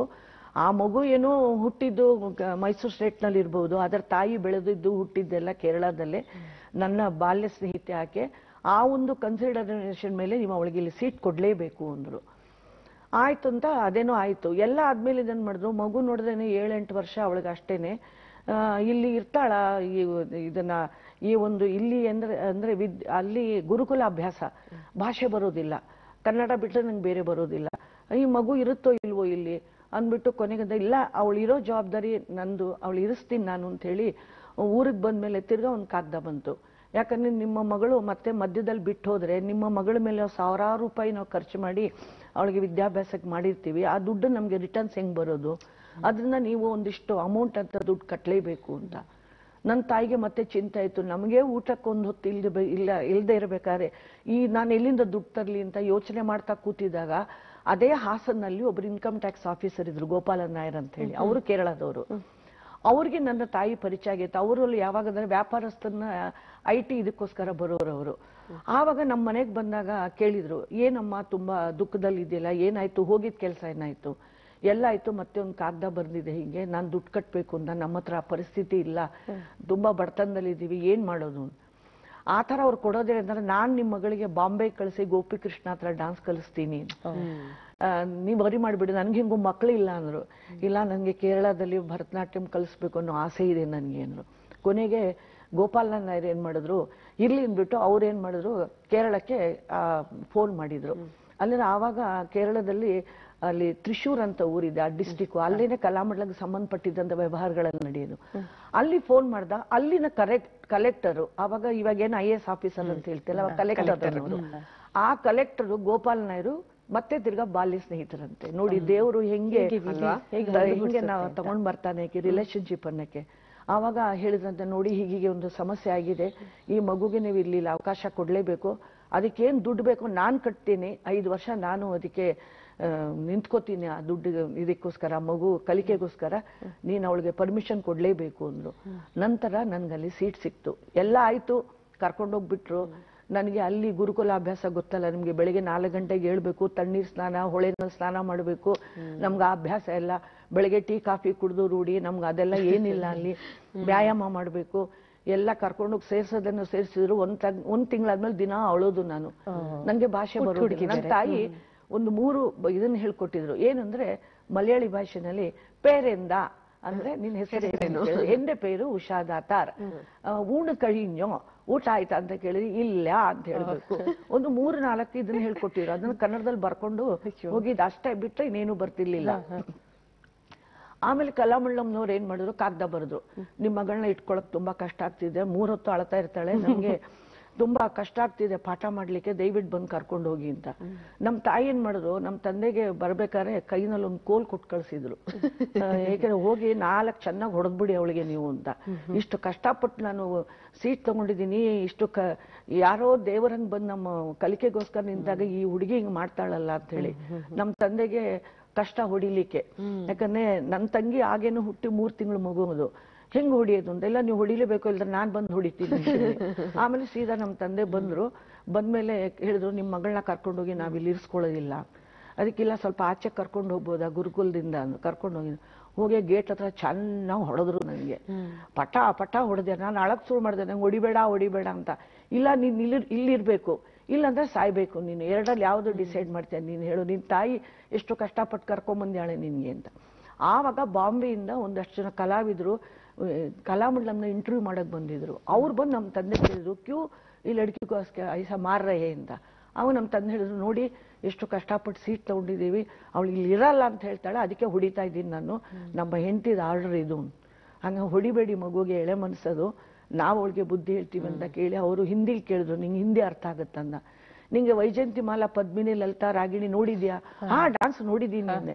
ಹಂಗ ಆಗ್ಬೇಕಾ ನಿನ್ಗೆ? ಹ್ಞೂ ಆಗ್ಬೇಕು. ಹಾಗಾದ್ರೆ ಹಿಂಗ ಹತ್ರ ಆಗಕ್ಕಾಗಲ್ಲ, ನೀನು ಕಲಿಬೇಕು. ನಮ್ಗೆ ಕನ್ನಡ ಬರಲ್ಲ, ಒಂದು ಪ್ರಾವರ್ಬ್ ಕೇಳಿದೀವಿ, ಅದೇನು ಕೈ ಕೆಸರಾದರೆ ಬಾಯಿ ಮೊಸರು ಅಂತ, ಅದು ನಮ್ಗೆ ಯಾರೋ ಹೇಳಿದ್ದು ನಮ್ಗೆ. ಹಂಗಾಗ್ಬೇಕು ಅಂದ್ರೆ ನೀನು ಇಲ್ಲಿ ಇರ್ಲೇಬೇಕು ಅಂದ್ರು. ಆಮೇಲೆ ಏನೇನೋ ಸಮಾಧಾನ ಮಾಡಿ ಮಾಡಿ ಕರ್ಕೊಂಡೋಗಿ ನಮ್ಮ ಒಪ್ಸಿ ಅಲ್ಲಿ ಇಟ್ಟ ಮೇಲೆ ಆಮೇಲೆ ಒಂದು ನಾರ್ಮಲ್ಗೆ ಬಂದು ನನ್ನ ಕಲಿಕೆ ಪ್ರಾರಂಭ ಆಯ್ತು. ಅಂದ್ರೆ ಇದೆಲ್ಲ ಕತೆ ಕೇಳ್ತಾರೆ ಅನ್ಸೋದು ದೈವೇಚ್ಛೆ. ಇವಾಗ ಉಷಾದಾತ ಅವರು ನೃತ್ಯ ಕಲಾವಿದೆ ಆಗ್ಬೇಕು ಅಂತಾನೆ ಭಗವಂತ ಭೂಮಿಗೆ ಕಳಿಸಿದ ಮೇಲೆ ಹೇಗೆಲ್ಲ ಅಂದ್ರೆ ಕನ್ನಡ ಬರ್ದೇ ಇರೋರು ನಿಮ್ಗೆ ಒಂದ್ ಗಾದೆ ಹೇಳ್ಬಿಟ್ಟು ಬುದ್ಧಿ ಹೇಳ್ತಾರೆ, ಎಲ್ಲೋ ಸಂಬಂಧ ಇಲ್ದೇ ಇರೋರು ಬಂದ್ಬಿಟ್ಟು ನಾನ್ ನೆರವಾಗ್ತೀನಿ ಅಂತ ಹೇಳ್ತಾರೆ. ಕೇಳಿದ್ರೆ ನಮ್ಗೆಲ್ಲ ಒಂಥರ ಆ ದಿನಗಳು ನೋಡ್ತಿದೀವೇನೋ ಅಂತ ಅನ್ಸುತ್ತೆ. ಆ ತಾಯಿಯನ್ನ ನೆನಪಿಸ್ಕೊಂಡು ನಿಮ್ ಕಣ್ಣಂಚುಗಳು ಒದ್ದೆ ಆದವು. ಆ ಮಹಾತಾಯಿ ಬಗ್ಗೆ ಕೇಳಿ ನಮ್ಗೂ ಅಷ್ಟೇ ಭಾವುಕತೆ. ಸಾಮಾನ್ಯವಾಗಿ ಹೆಣ್ಮಕ್ಳು ಭಾವನಾ ಜೀವಿಗಳು, ಅದ್ರಲ್ಲೂ ಕಲಾವಿದ್ರು ಇನ್ನೂ ಒಂದ್ ಕೈ ಮೇಲು. ಆ ಮಹಾತಾಯಿಗೆ ಇವತ್ ಇಂಥ ಕಲಾವಿದೆಯನ್ನ ಹೆತ್ತು ಕೊಟ್ಟು ಇಷ್ಟು ದೊಡ್ಡ ಕಲಾವಿದೆಯಾಗಿ ರೂಪಿಸಿದ್ರಲ್ಲ, ಆ ಮಹಾತಾಯಿಗೆ ನಿಜವಾಗ್ಲೂ ನಮ್ಮೆಲ್ಲರದು ಒಂದು ದೊಡ್ಡ ಸಲಾಂ ಹೇಳಲೇಬೇಕು ನಮ್ಮ ವಾಹಿನಿಯ ಪರವಾಗಿ. ಮೇಡಮ್, ನೀವು ಅಲ್ಲಿ ಕಲಾಮಂಡಲಂಗೆ ಹೋಗಿ ಭರತನಾಟ್ಯ ಮಾತ್ರ ಅಲ್ಲ, ಅದು ಒಂದು ನೃತ್ಯ ಅಂತಂದ್ರೆ ಇವಾಗ ಎಂಥ ನೃತ್ಯ ಕಲಾವಿದ್ರಿಗೂ ಕನ್ಸು. ಕಲಾಮಂಡಲಂ ಅನ್ನೋದೊಂದು ಕನ್ಸು, ಆ ಪ್ರಪಂಚಕ್ಕೆ ಹೋಗಿ ಬರ್ಬೇಕು ಅನ್ನೋಂಥದ್ದು. ಅಲ್ಲಿ ಹೋಗಿ ಮತ್ತೆ ಒಬ್ಬ ಬೇರೆನೇ ಒಂದು ದೊಡ್ಡ ಮಟ್ಟದ ಕಲಾವಿದರಾಗಿ ವಾಪಸ್ ಬರ್ತಾರಲ್ಲ, ಅದೊಂದು ಪುನರ್ಜನ್ಮದ ರೀತಿ ಅದು. ಅಲ್ಲಿ ಮೋಹಿನಿ ಅಟ್ಟಂ ಈ ರೀತಿ ಒಂದು ಬೇರೆ ಬೇರೆ ಪ್ರಕಾರಗಳಿಗೆ, ನಮ್ಮ ದಕ್ಷಿಣ ಭಾರತದ ಪ್ರಕಾರಗಳಲ್ಲಿ ಬೇರೆ ಪ್ರಕಾರಗಳಿಗೂ ಒಗ್ಗಿಸ್ಕೊಳ್ಳುವಂಥದ್ದು, ಅಂದ್ರೆ ಏಕಕಾಲದಲ್ಲಿ ಎರಡು ಪ್ರಕಾರಗಳನ್ನ ಕಲಿಯುವಂಥದ್ದು ಇದೆಯಲ್ಲ, ಇದ್ರದ್ದು ಏನ್ ಸವಾಲುಗಳಿರುತ್ತೆ? ಯಾಕಂದ್ರೆ ಭರತನಾಟ್ಯದ ಅಡುಗಳು ಅಥವಾ ಭಂಗಿಗಳು ಬೇರೆ ರೀತಿ ಇರುತ್ತೆ, ಮೋಹಿನಿ ಆಟ್ಟಂ ಅಂತಂದ್ರೆ ಅದ್ರದ ಒಂದು ರೀತಿ ನೀತಿಗಳು ರಿವಾಜುಗಳು ಬೇರೆ ಇರುತ್ತೆ. ಎರಡು ಪ್ರಕಾರಕ್ಕೆ ಏಕಕಾಲದಲ್ಲಿ ಒಗ್ಗಿಸ್ಕೊಳ್ಳುವಂಥದ್ದು ಕಲಾವಿದರಿಗೆ ಎಷ್ಟು ಕಷ್ಟ ಅಥವಾ ಒಳ್ಳೇದು? ಕಷ್ಟ ಅಂತದೇನಿರಲ್ಲ, ಆದರೆ ನಮ್ಮ ಮನಸ್ಸಿನ ಮೇಲೆ ಅದು ನಮ್ಮ ದೃಢ ಮನಸ್ಸಿನ ಮೇಲೆ ಇರುತ್ತೆ. ನಮ್ಗೆ ಈಗ ಬೆಳಿಗ್ಗೆ ಹೇಳಿದ್ನಲ್ಲ, 4 ಗಂಟೆಗೆ ಹೇಳ್ಬೇಕು, 4 ಗಂಟೆಗೆ ಎದ್ಮೇಲೆ ನಮ್ಗೆ ಸಂಗೀತ ಮಸ್ಟು, ಸಂಗೀತ ಜ್ಞಾನ ಬರ್ಲೇಬೇಕು. ನೀನ್ ರಾಗವಾಗಿ ಹಾಡದಲ್ಲಿದ್ರು ಪರವಾಗಿಲ್ಲ, ತಾಳ ಜ್ಞಾನ, ನಿನ್ಗೆ ಸಾಹಿತ್ಯ ಜ್ಞಾನ ಬರ್ಬೇಕಾದ್ರೆ ಸಂಗೀತ ಕಲೀಲೇಬೇಕು ಅನ್ನೋದೊಂದಿತ್ತು. 4 ಗಂಟೆಗೆದ್ದು ಸಂಗೀತ. ಈಗಿನ ಸಂಗೀತದ ಪಾಠಕ್ಕೂ ಆಗಿನ ಪಾಠಕ್ಕೂ ಬಹಳ ವ್ಯತ್ಯಾಸ. ಆಕಾರ ಉಕಾರಗಳೆಲ್ಲ ಹೇಳ್ಬೇಕು. ಸರಿಗಮ ಪದ ನಿ ಸ ಸ ನಿ ದ ಪ ಮ ಗ ರಿ ಸ ಆ, ಆಕಾರ ಉಕಾರ ಇಕಾರ ಎಲ್ಲ ಹೇಳ್ಬೇಕು. ಈ ತರ ಪದ್ಧತಿ. ಅದು ಕಲ್ತಾದ್ಮೇಲೆ ವ್ಯಾಯಾಮ ಅದು ಎಲ್ಲ ಶುರು ಆಗೋದು. ಬೆಳಿಗ್ಗಿನ ಹೊತ್ತಲ್ಲಿ ಬರೀ ಭರತನಾಟ್ಯದ ಒಂದು ಕ್ಲಾಸಸ್ ನಡೆಯೋದು. ಅದ್ರ ಮಧ್ಯೆ ಏನ್ ಮಾಡುದು, ಮೋಹಿನಿ ಆಟ್ಟಂ, ಕೇರಳದ ಬಹಳ ಪ್ರಧಾನವಾದಂತ ಶಾಸ್ತ್ರೀಯ ನೃತ್ಯ. ಅದು ದಾಸಿ ಪದ್ಧತಿಯಿಂದ ಬಂದಿದ್ದು. ಅದಕ್ಕೂ ಒಂದು ಜೀವ ಕೊಡಬೇಕಲ್ವಾ, ಅದು ಅಲ್ಲಿಗೆ ನಿಲ್ಬಾರ್ದು ಅಂತ ಹೇಳಿ ಕವಿವಳ್ಳತ್ತೋಳು ಬಹಳ ಕಷ್ಟಪಟ್ಟು ಅದಕ್ಕೆ ಸಂಬಂಧಪಟ್ಟಂತ ದೇವದಾಸಿಗಳನ್ನೇ ಕರ್ಕೊಂಬಂದಲ್ಲಿ ಇಟ್ಟಿದ್ರು. ಚಿನ್ನಮ್ಮಮ್ಮ ಅಂತ ದೇವದಾಸಿಯವರು ಅವರು. ಆವಾಗ ಅದು ಮಧ್ಯಾಹ್ನದ್ದು ಅದ್ರ ಪಾಠ ನಡೆಯುದು ನಿಮ್ಗೆ. ಅದರ ಒಂದು ಶೈಲಿಯೇ ಬೇರೆ, ಇದು ಶೈಲಿಯೇ ಬೇರೆ. ಆವಾಗ ಅವ್ರು ಹೇಳೋರು, ಆ ಮೋಹಿನಾಟ್ಟಂ ಮಾಡಿದಾಗ ಮೋಹಿನಾಟ್ಟಂ ಮಾಡ್ದಂಗೆನೇ ಇರಬೇಕು, ಭರತನಾಟ್ಯದ ಒಂದು ಯಾವುದೇ ಒಂದು ಇದನ್ನ ಮಿಕ್ಸರ್ಗಳು ಇದರ ಬರಬಾರ್ದು ಅಂತ ಹೇಳಿ. ಹಾಗೆ ಭರತನಾಟ್ಯ ಕಲ್ತಾಗ ಮೋಹಿನಾಟ್ಟಂದು ಯಾವುದೋ ಅಂಶ ಅದ್ರಲ್ಲಿ ಕಾಣಬಾರ್ದು. ಆ ತರ ಟ್ರೈನಿಂಗ್ ಕೊಟ್ಟು ದಿನಕ್ಕೆ 13 ಗಂಟೆಗಳ ಕಾಲ ಪ್ರಾಕ್ಟೀಸ್ ಮಾಡಿಸ್ತಾ ಇದ್ರು. ಹೆಂಗೆ ಅಂದ್ರೆ ನಮ್ಗೆ ಬೆಳಗ್ಗೆ ತಿಂಡಿಗೆ ಒಂದು ಅರ್ಧ ಗಂಟೆ, ಮತ್ತೆ ಮಧ್ಯಾಹ್ನ ಊಟಕ್ಕೆ 1 ಗಂಟೆ, ಮತ್ತೆ ಸಂಜೆ ಹೊಳೆಗೆ ಹೋಗಿ ಈಜಿ ಸ್ನಾನ ಮಾಡಬೇಕು, ಸ್ವಿಮ್ ಮಾಡಬೇಕು, ತಣ್ಣೀರ್ ಸ್ನಾನ ಮಾಡ್ಕೊಂಡು ಬಂದ್ಮೇಲೆ ದೇವತಾ ಪ್ರಾರ್ಥನೆ. ಯಾಕಂದ್ರೆ ನಾವು ಭಾರತೀಯ ಸಂಸ್ಕೃತಿನೂ ಮರೆಯಬಾರ್ದು ಮಕ್ಕಳು. ಎಲ್ಲಾ ದೇವರ ಪ್ರಾರ್ಥನೆಗಳನ್ನು ಮಾಡ್ಬೇಕು. ಅಲ್ಲಿ ಮುಸ್ಲಿಮ್ಸು ಇದ್ರು, ಕ್ರಿಶ್ಚಿಯನ್ಸು ಇದ್ರು, ಅವರ ದೇವರ ಪ್ರಾರ್ಥನೆ ಕೂಡ ನಾವು ಮಾಡ್ಬೇಕು. ಅಂದ್ರೆ ನಮ್ಮಲ್ಲಿ ಒಂದು ಒಗ್ಗಟ್ಟಿನ ಮನೋಭಾವನೆ ಬರಬೇಕು ಅಂತ. ಆಮೇಲೆ ಕಥಕಳಿ ಮಾಸ್ಟರ್ ಬರೋರು, ಅವರು ಬಂದು ಕಣ್ಣಿಗೆ ಹಸುವಿನ ತುಪ್ಪ ಹಾಕ್ಬಿಟ್ಟು ಕಣ್ಣಿನ ಚಲನೆಗಳು ಅದೆಲ್ಲ ಅಭ್ಯಾಸ ಮಾಡಿಸೋ. ರಾತ್ರಿ 9 ಗಂಟೆವರೆಗೂ ನಡೆಯೋದು. ಆವಾಗ ಅವ್ರು ಮಾಡಿದ್ರು, 1ರಿಂದ 1ಕ್ಕೆ ನಾವು ಯಾವಾಗ್ಲೂ ಸಂಬಂಧ ಇಟ್ಕೋಬಾರ್ದು ಅಂತ. ಇವಾಗ ಭರತನಾಟ್ಯ ಮಾಡಿದ್ರೆ ಭರತನಾಟ್ಯದ ಶೈಲಿಯೇ ಇರಬೇಕು, ಮೋಹಿನಾಟ್ಟಂ ಮಾಡಿದ್ರೆ ಮೋಹಿನಾಟ್ಟಂ ಶೈಲಿಯೇ ಇರಬೇಕು ಅನ್ನೋದನ್ನ ಅಭ್ಯಾಸ ಮಾಡಿಸ್ತಾ ಇದ್ರು ಅವರು. ಅಭ್ಯಾಸ ಮಾಡಿಸ್ಬೇಕಾದ್ರೆ ನೋಡು ನೋಡು ನೀನು ಇಲ್ಲೇ ತಪ್ತಾ ಇದೆಯಾ, ಇದು ಭರತನಾಟ್ಯದ ಶೈಲಿ ಬರ್ತಿದೆ, ಇಲ್ಲ ಬರಬಾರ್ದು ಅಂತ ಹೇಳಿ ಅದು 1-2 ಮಾತಷ್ಟೇ, ಮುಂದಿನ ಮಾತೆಲ್ಲ ಕೋಲಲ್ಲೇ. ಒದೆ ಅಂತೂ ನಾವು ಸಾಕಷ್ಟು ತಿಂದಿದೀವಿ, ಆ ತರ ಹೊಡೆತಗಳು ತಿಂದು ಈಗಿನ ಮಕ್ಕಳು ಯಾರೂ ಕಲಿಯೋದಿಲ್ಲ, ಖಂಡಿತ ತುಂಬಾ ಕಷ್ಟ. ಯಾಕಂದ್ರೆ ಆ ಒಂದು ಭಯದಲ್ಲಿ ನಮ್ಮನ್ನ ಇಟ್ಟಿದ್ರು ಅವರು. ಅದರಿಂದ ಏನ್ ಮಾಡ್ತಿದ್ವಿ ನಾವು, ನಮ್ಗೆ ವಿರಾಮದ ಕಾಲದಲ್ಲಿ ನಾವೇ ಪ್ರಾಕ್ಟೀಸ್ ಮಾಡ್ಕೊಂಡು, ನೋಡು ಮೊಯ್ನಾಟ್ಯ ಮಾಡ್ತಾ ಇದ್ದೀನಿ, ಭರತನಾಟ್ಯಂ ಶೈಲಿ ಇಲ್ಲಾದ್ರೂ ಬರ್ತಿದ್ಯಾ ನೋಡು ಅಂತ ಕೇಳೋದು ನಾವೇ, ಒದೆ ತಪ್ಪಿಸ್ಕೊಳ್ಳೋಕ್ಕೋಸ್ಕರ. ಹಾಗೆ 5 ವರ್ಷ ನೋಡಿ ದಿನಕ್ಕೆ 13 ಗಂಟೆಗಳ ಕಾಲ ನಾವು ಪ್ರಾಕ್ಟೀಸ್ ಮಾಡ್ತಾ ಇದ್ದಿದ್ದು. ಬಹುಶಃ ನಿಮ್ಗೆ ಆ ಒಂದು 13 ಗಂಟೆಗಳ ಅಭ್ಯಾಸ ನಿಮ್ಮನ್ನು ಇವತ್ತು ಇಷ್ಟು ಒಂದು ಲೈವ್ಲಿ ಆಗಿ ನೀವು ಇಟ್ಟಿರ್ಬೋದು ಅಂತ ನಾವು ಅನ್ಕೊಂತೀವಿ. ಸಂಧ್ಯಾ, ಏನಂದ್ರೆ ಇವಾಗ ಅವರೇ ಮೇಡಮ್ ಹೇಳಿದ್ರು ಅಲ್ಲಿ ಹಾಡ್ ಕೂಡ ಪ್ರಾಕ್ಟೀಸ್ ಮಾಡ್ತಿದ್ರು ಗಾಯನ ಅಂತ ಅನ್ಬಿಟ್ಟು. ಮೇಡಮ್ ಒಳ್ಳೆ ಸಿಂಗರ್ ಕೂಡ ಈಗ ಮಾಡ್ತಾರೆ. ಅವರೇ ಹಾಡ್ಕೊಂಡು ನಮ್ ಎಲ್ಲರ ಅಂದ್ರೆ ಕಾತರದಿಂದ ಕಾಯೋ ಅಂತ ಒಂದಿದು ವೇದಿಕೆ ಮೇಲೆ ಒಂದೊಂದ್ಸಲ ನೋಡಿದ್ರು ಒಂದೊಂದ್ ರೀತಿ ಕಾಣಿಸುವಂತ ಭಾಮಾಕಲಾಪಂ ಅಭಿನಯವನ್ನ ನಿಮ್ಮ ಕೇಳಿದೆ. ಬಹುಶಃ ಇಡೀ ಸಂಚಿಕೆ ಅಥವಾ ಕಾರ್ಯಕ್ರಮ ಪೂರ್ಣ. ಏನಂತೀರಿ ಸಂಧ್ಯಾ? ಇವಾಗ ಅಭಿನಯವನ್ನು ನೀವು ಸಂಗೀತ ಅಂದಾಗ ನಾನು ದೊಡ್ಡ ಸಂಗೀತ ಕಲಾವಿದೆ ಅಂತೂ ಅಲ್ಲ, ಒಂದು ಸಣ್ಣ ನನ್ನೊಂದು ಅನುಭವ ಹೇಳ್ಬಹುದಾ ಅಂತ. ದಯವಿಟ್ಟು. ಸಂಗೀತ ಕಲಿಬೇಕಾದ್ರೆ ನಮ್ಗೆ ಇದನ್ನ ನಿಮ್ಗೆ ನಿನ್ನುವಿನ ನಾಮದಂತು ಅದನ್ನ ಹೇಳ್ಕೊಡ್ತಾ ಇದ್ರು, ಅತ್ಯುತ್ತನೇನ. ಅಂದ್ರೆ ಕನುಲ ಕುನಿ ಈ ಕನುಲ ಕುನಿ ಈ ಅನ್ನೋ ಒಂದು ಸಂಚಾರ, ಅದ್ರಲ್ಲಿ ಏನ್ ಮಾಡಿದ್ರು ಬರ್ತಿರ್ಲಿಲ್ಲ. ನನ್ನ ಟೀಚರ್ ಒಂದು ದೊಡ್ಡ ಕೋಲ್ ಇಟ್ಕೊಂಡು ಮುಂದೆ ಕೂತ್ಕೊಂಡು ಕನುಲ ಕೂನಿ ಕೂನಿ ಹೇಳು, ಇಲ್ದಾರೆ ಕೂನಿ, ನಾನೇ ಇಲ್ಲ ಮುಗಿಸ್ಬಿಡ್ತೀನಿ ನಿನ್ನ ಅಂತೇಳಿ ಆ ಕೂನಿ ಅನ್ನೋದನ್ನ ಒಂದು 50 ಸಲ ಹೇಳಿಸಿದ್ರಿ ನೋಡಿ ನನಗೆ. ಅದು ಹೆಂಗೆ ಮನಸ್ಸಿನಲ್ಲಿ ಸ್ಟಾರ್ಚ್ ಆಗೋಗ್ಬಿಡ್ತು ಅಂದ್ರೆ ಇವತ್ತು ಆ ಜಾಗ ಬಂದಾಗ ಆ ಒದೆ ತಿಂದಿದ್ದು ಆ ನಮ್ ಗುರುಗಳು ಎಲ್ಲ ಕಣ್ಮುಂದೆ ಬಂದ್ಬಿಡುತ್ತೆ. ಸೊ ಹಂಗಾಗಿ ನನ್ಗೇನದು ಸಂಗೀತ ಒಂದು ನಾಲೆಡ್ಜ್ ಅಂದ್ರೆ ಬೇಸಿಕ್ ನಾಲೆಡ್ಜ್ ಅಲ್ಲಿಂದ ಬಂತು. ಈಗ ಭಾಮಾಕಲಾಪಂ ನೀವು ಅಂದಾಗ, ಭಾಮಾಕಲಾಪಂ ನಾನು ಮಾಡ್ಬೇಕಾದ್ರೆ ಇದು ತೂರ್ಪು ಭಾಗವತ ಶೈಲಿನಲ್ಲಿದೆ. ಇದಕ್ಕೆ ಪೇರಿಣಿ ಸತ್ಯಭಾಮ ಅಂತಾರೆ, ನವ ಸಂಗೀತ ಆ ತರ ಎಲ್ಲ ಮಿಕ್ಸ್ ಆಗಿರುವಂತ ಒಂದು ಸಂಗೀತ. ಅದು ಜನಸಾಮಾನ್ಯನಿಗೆ ಬಹಳ ಇಷ್ಟ ಆಗುತ್ತೆ. ಈಗ ಭಾಮೆಯ ಅವಳು ವೇದಿಕೆ ಮೇಲೆ ಬರ್ಬೇಕಾದ್ರೆ ಅವಳಿಗೆ ತಾನು ಮಹಾ ಸೌಂದರ್ಯವತಿ ಅನ್ನೋದೊಂದು ಗರ್ವ ಬಹಳ ಇರುತ್ತೆ. ಅವಳು ಯಾವಾಗಲೂ ತನ್ನ ಜಡೆಯನ್ನ ಸವಾಲ್ ಹಾಕ್ತಿರ್ತಾಳೆ ಎಲ್ಲಾರ್ಗು. ಅವಳಿಗೆ ನಾಗವೇಣಿ ಅಂತಾನೆ ಹೆಸರು. ಅವಳು ಯಾವಾಗ್ಲೂ ಅವಳ ಜಡೆ ಆಕಾರನೇ ಸರ್ಪದ ಆಕಾರದಲ್ಲಿರುತ್ತೆ. ಯಾವಾಗ್ಲೂ ಮುಂದೆ ಒಂದು ಸರ್ಪದ ಒಂದು ಇದಿರುತ್ತೆ, ಜಡೆ ಇರುತ್ತೆ. ಹಾಗೇನೆ ಅವಳದು ಅಷ್ಟು ಅಲಂಕಾರ ಪ್ರಿಯೆ. ಅವಳು ಜಡೆ ಸವಾಲ್ ಹಾಕೊಂಡು ಬಂದೆ ಕೇಳ್ತಾಳಂತೆ, ಭಾಮಾಯಣಿ ನನ್ನು ಪಿಲತುರೇ